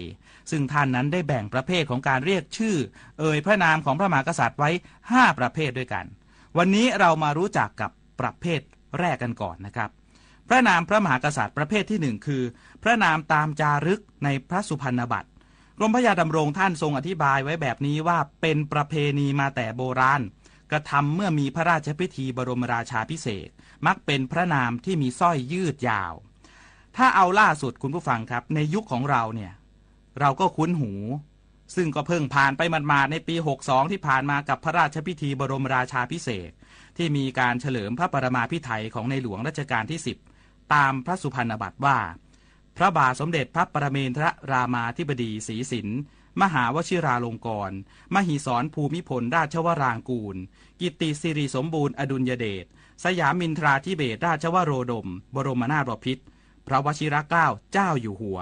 นี่คือตัวอย่างของพระนามของพระมหากษัตริย์ในพระสุพรรณบัตรนะครับคุณผู้ฟังครับยังมีลักษณะเรียกพระนามหรือชื่อของในหลวงที่อยู่ในพระสุพรรณบัตรรวมถึงตัวบทกฎหมายโบราณด้วยซึ่งทางกรมพระยาดำรงท่านก็ได้ตั้งข้อสังเกตไว้ว่ามีการใช้คำเรียกคล้ายๆกันก็ย้อนไปถึงอย่างเช่นในสมัยอยุธยาท่านก็ไปเจอคำหนึ่งครับเป็นพระนามของท่านที่ใช้เรียกพระมหากษัตริย์ในยุคนั้นอย่างชื่อที่ว่าสมเด็จพระรามาธิบดีชื่อนี้พบเยอะเลยนะครับต่อมาก็พบชื่ออื่นๆอย่างเช่นสมเด็จพระศรีสันเพชรหรือพระสันเพชรบ้างสมเด็จพระเอกาทศรสบ้างยกตัวอย่างในสุภาอักษรหรือจดหมายของเจ้าประเทศราชเจ้าเมืองขึ้นครับส่งมาถึงสมเด็จพระเจ้ากรุงธนบุรีนั่นก็คือสมเด็จพระเจ้าตากสินมหาราชในยุคกรุงธนบุรีครับใช้คำว่าแบบนี้ขอให้นำความขึ้นกราบบังคมทูลแด่พระบาทสมเด็จพระเอกาทศรสอีสวนบรมนาถบพิตรส่วนคำกราบบังคมทูลในสมัยรัชกาลที่1ถึงรัชกาลที่3แห่งกรุงรัตนโกสินทร์ก็พบว่ามีการใช้คำว่าสมเด็จพระบรมราชาธิราชรามาธิบดีนี่เป็นประเภทแรกของการเรียกขานพระนามของพระมหากษัตริย์ในพระสุพรรณบัตรครับประเภทที่2ครับก็คือพระนามพิเศษเพิ่มเกียรติยศคือเป็นชื่อที่ปรากฏเมื่อมีเหตุการณ์พิเศษกรมพระยาดำรงท่านทรงอธิบายว่าพระมหากษัตริย์ที่มีพระนามพิเศษพระองค์แรกในประวัติศาสตร์ที่มีการบันทึกไว้ก็คือพระบาทกมรเตงอัญญศรีสุริยพงศ์รามมหาราชาธิราชอันนี้อาจจะฟังยากนะครับหรือถ้าเราได้เรียนประวัติศาสตร์สุโขทัยจะคุ้นชื่อนี้ก็คือสมเด็จพระมหาธรรมราชาที่1ลิไทยแห่งกรุงสุโขทัยพระมหากษัตริย์พระองค์นี้นั้นเป็นหลานชายของพ่อขุนรามคำแหงมหาราชครับพระองค์ได้พระนามพิเศษแบบนี้ก็เพราะพระองค์นั้นทรงสละราชสมบัติเพื่อลาผนวดทำให้สมเด็จพระสังฆราชในยุคนั้นถวายพระนามว่าพระเจ้าศรีตรีภพธรณีชิตสุริยโชติมหาธรรมิกะราชาธิราชนี่เป็นประเภทที่2ที่ยกตัวอย่างกันเป็นพระนามพิเศษเป็นชื่อพิเศษครับนอกจากในสมัยสุโขทัยแล้วเราก็ยังพบในสมัยกรุงศรีอยุธยาด้วยครับอันนี้เราคุ้นหูกันดีครับถ้าดูหนังประวัติศาสตร์กับพระนามที่ว่าพระเจ้าช้างเผือกคุ้นไหมฮะซึ่งถวายแด่สมเด็จพระมหาจักรพรรดิมีศักดิ์เป็นสมเด็จพระอัยการหรือเป็นสมเด็จตาของพระนเรศวรนั่นแหละครับที่ได้ชื่อสมเด็จพระเจ้าช้างเผือกก็เพราะมีการพบช้างเผือกในรัชกาลของสมเด็จพระมหาจักรพรรดิถึง7ช้างด้วยกันช้างเผือกที่ว่าก็คือเป็นข้ออ้างด้วยนะครับถือว่าเป็นข้ออ้างในการทำสงครามที่พระเจ้าบุเรงนองแห่งพม่าเนี่ยได้ยกทัพมาตีกรุงศรีอยุธยาในคราวสงครามช้างเผือกด้วยนอกจากนี้ครับคุณผู้ฟังครับพระนามพระมหากษัตริย์แบบพิเศษเนี่ยก็ยังมีอีกหลายพระองค์ที่ได้รับการเพิ่มพระเกียรติยศทั้งสมเด็จพระบรมไตรโลกนาถสมเด็จพระเจ้าทรงธรรมถวายพระนามเนื่องในเหตุพบรอยพระพุทธบาทสมเด็จพระเจ้าปราสาททองก็ถูกถวายพระนามนี้เมื่อมีการสร้างวิหารสมเด็จเป็นปราสาทปิดทอง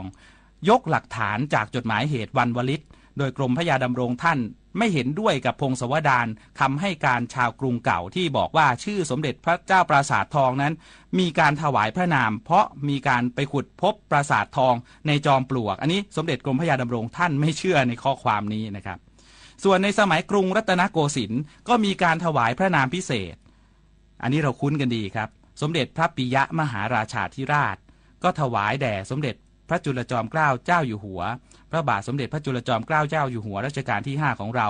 ในวโรกาสที่ทรงเป็นพระมหากษัตริย์แห่งสยามประเทศที่มีพระชนมายุขณะนั้นยืนยาวมากที่สุดนั่นเองครับนี่คือ2ประเภทแรกของพระนามหรือชื่อพระมหากษัตริย์จาก5ประเภทที่กรมพระยาดำรงท่านมีวินิจฉัยไว้ต่อหน้าเราถึงมาติดตามต่อกันใหม่อีก3ประเภทที่เหลือนะครับ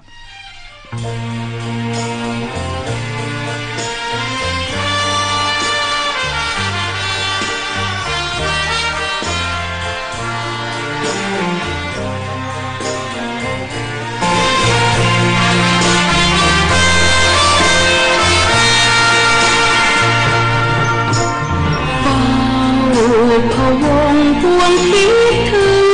เธอใจใครเจอเห็นเธอใกล้เคีย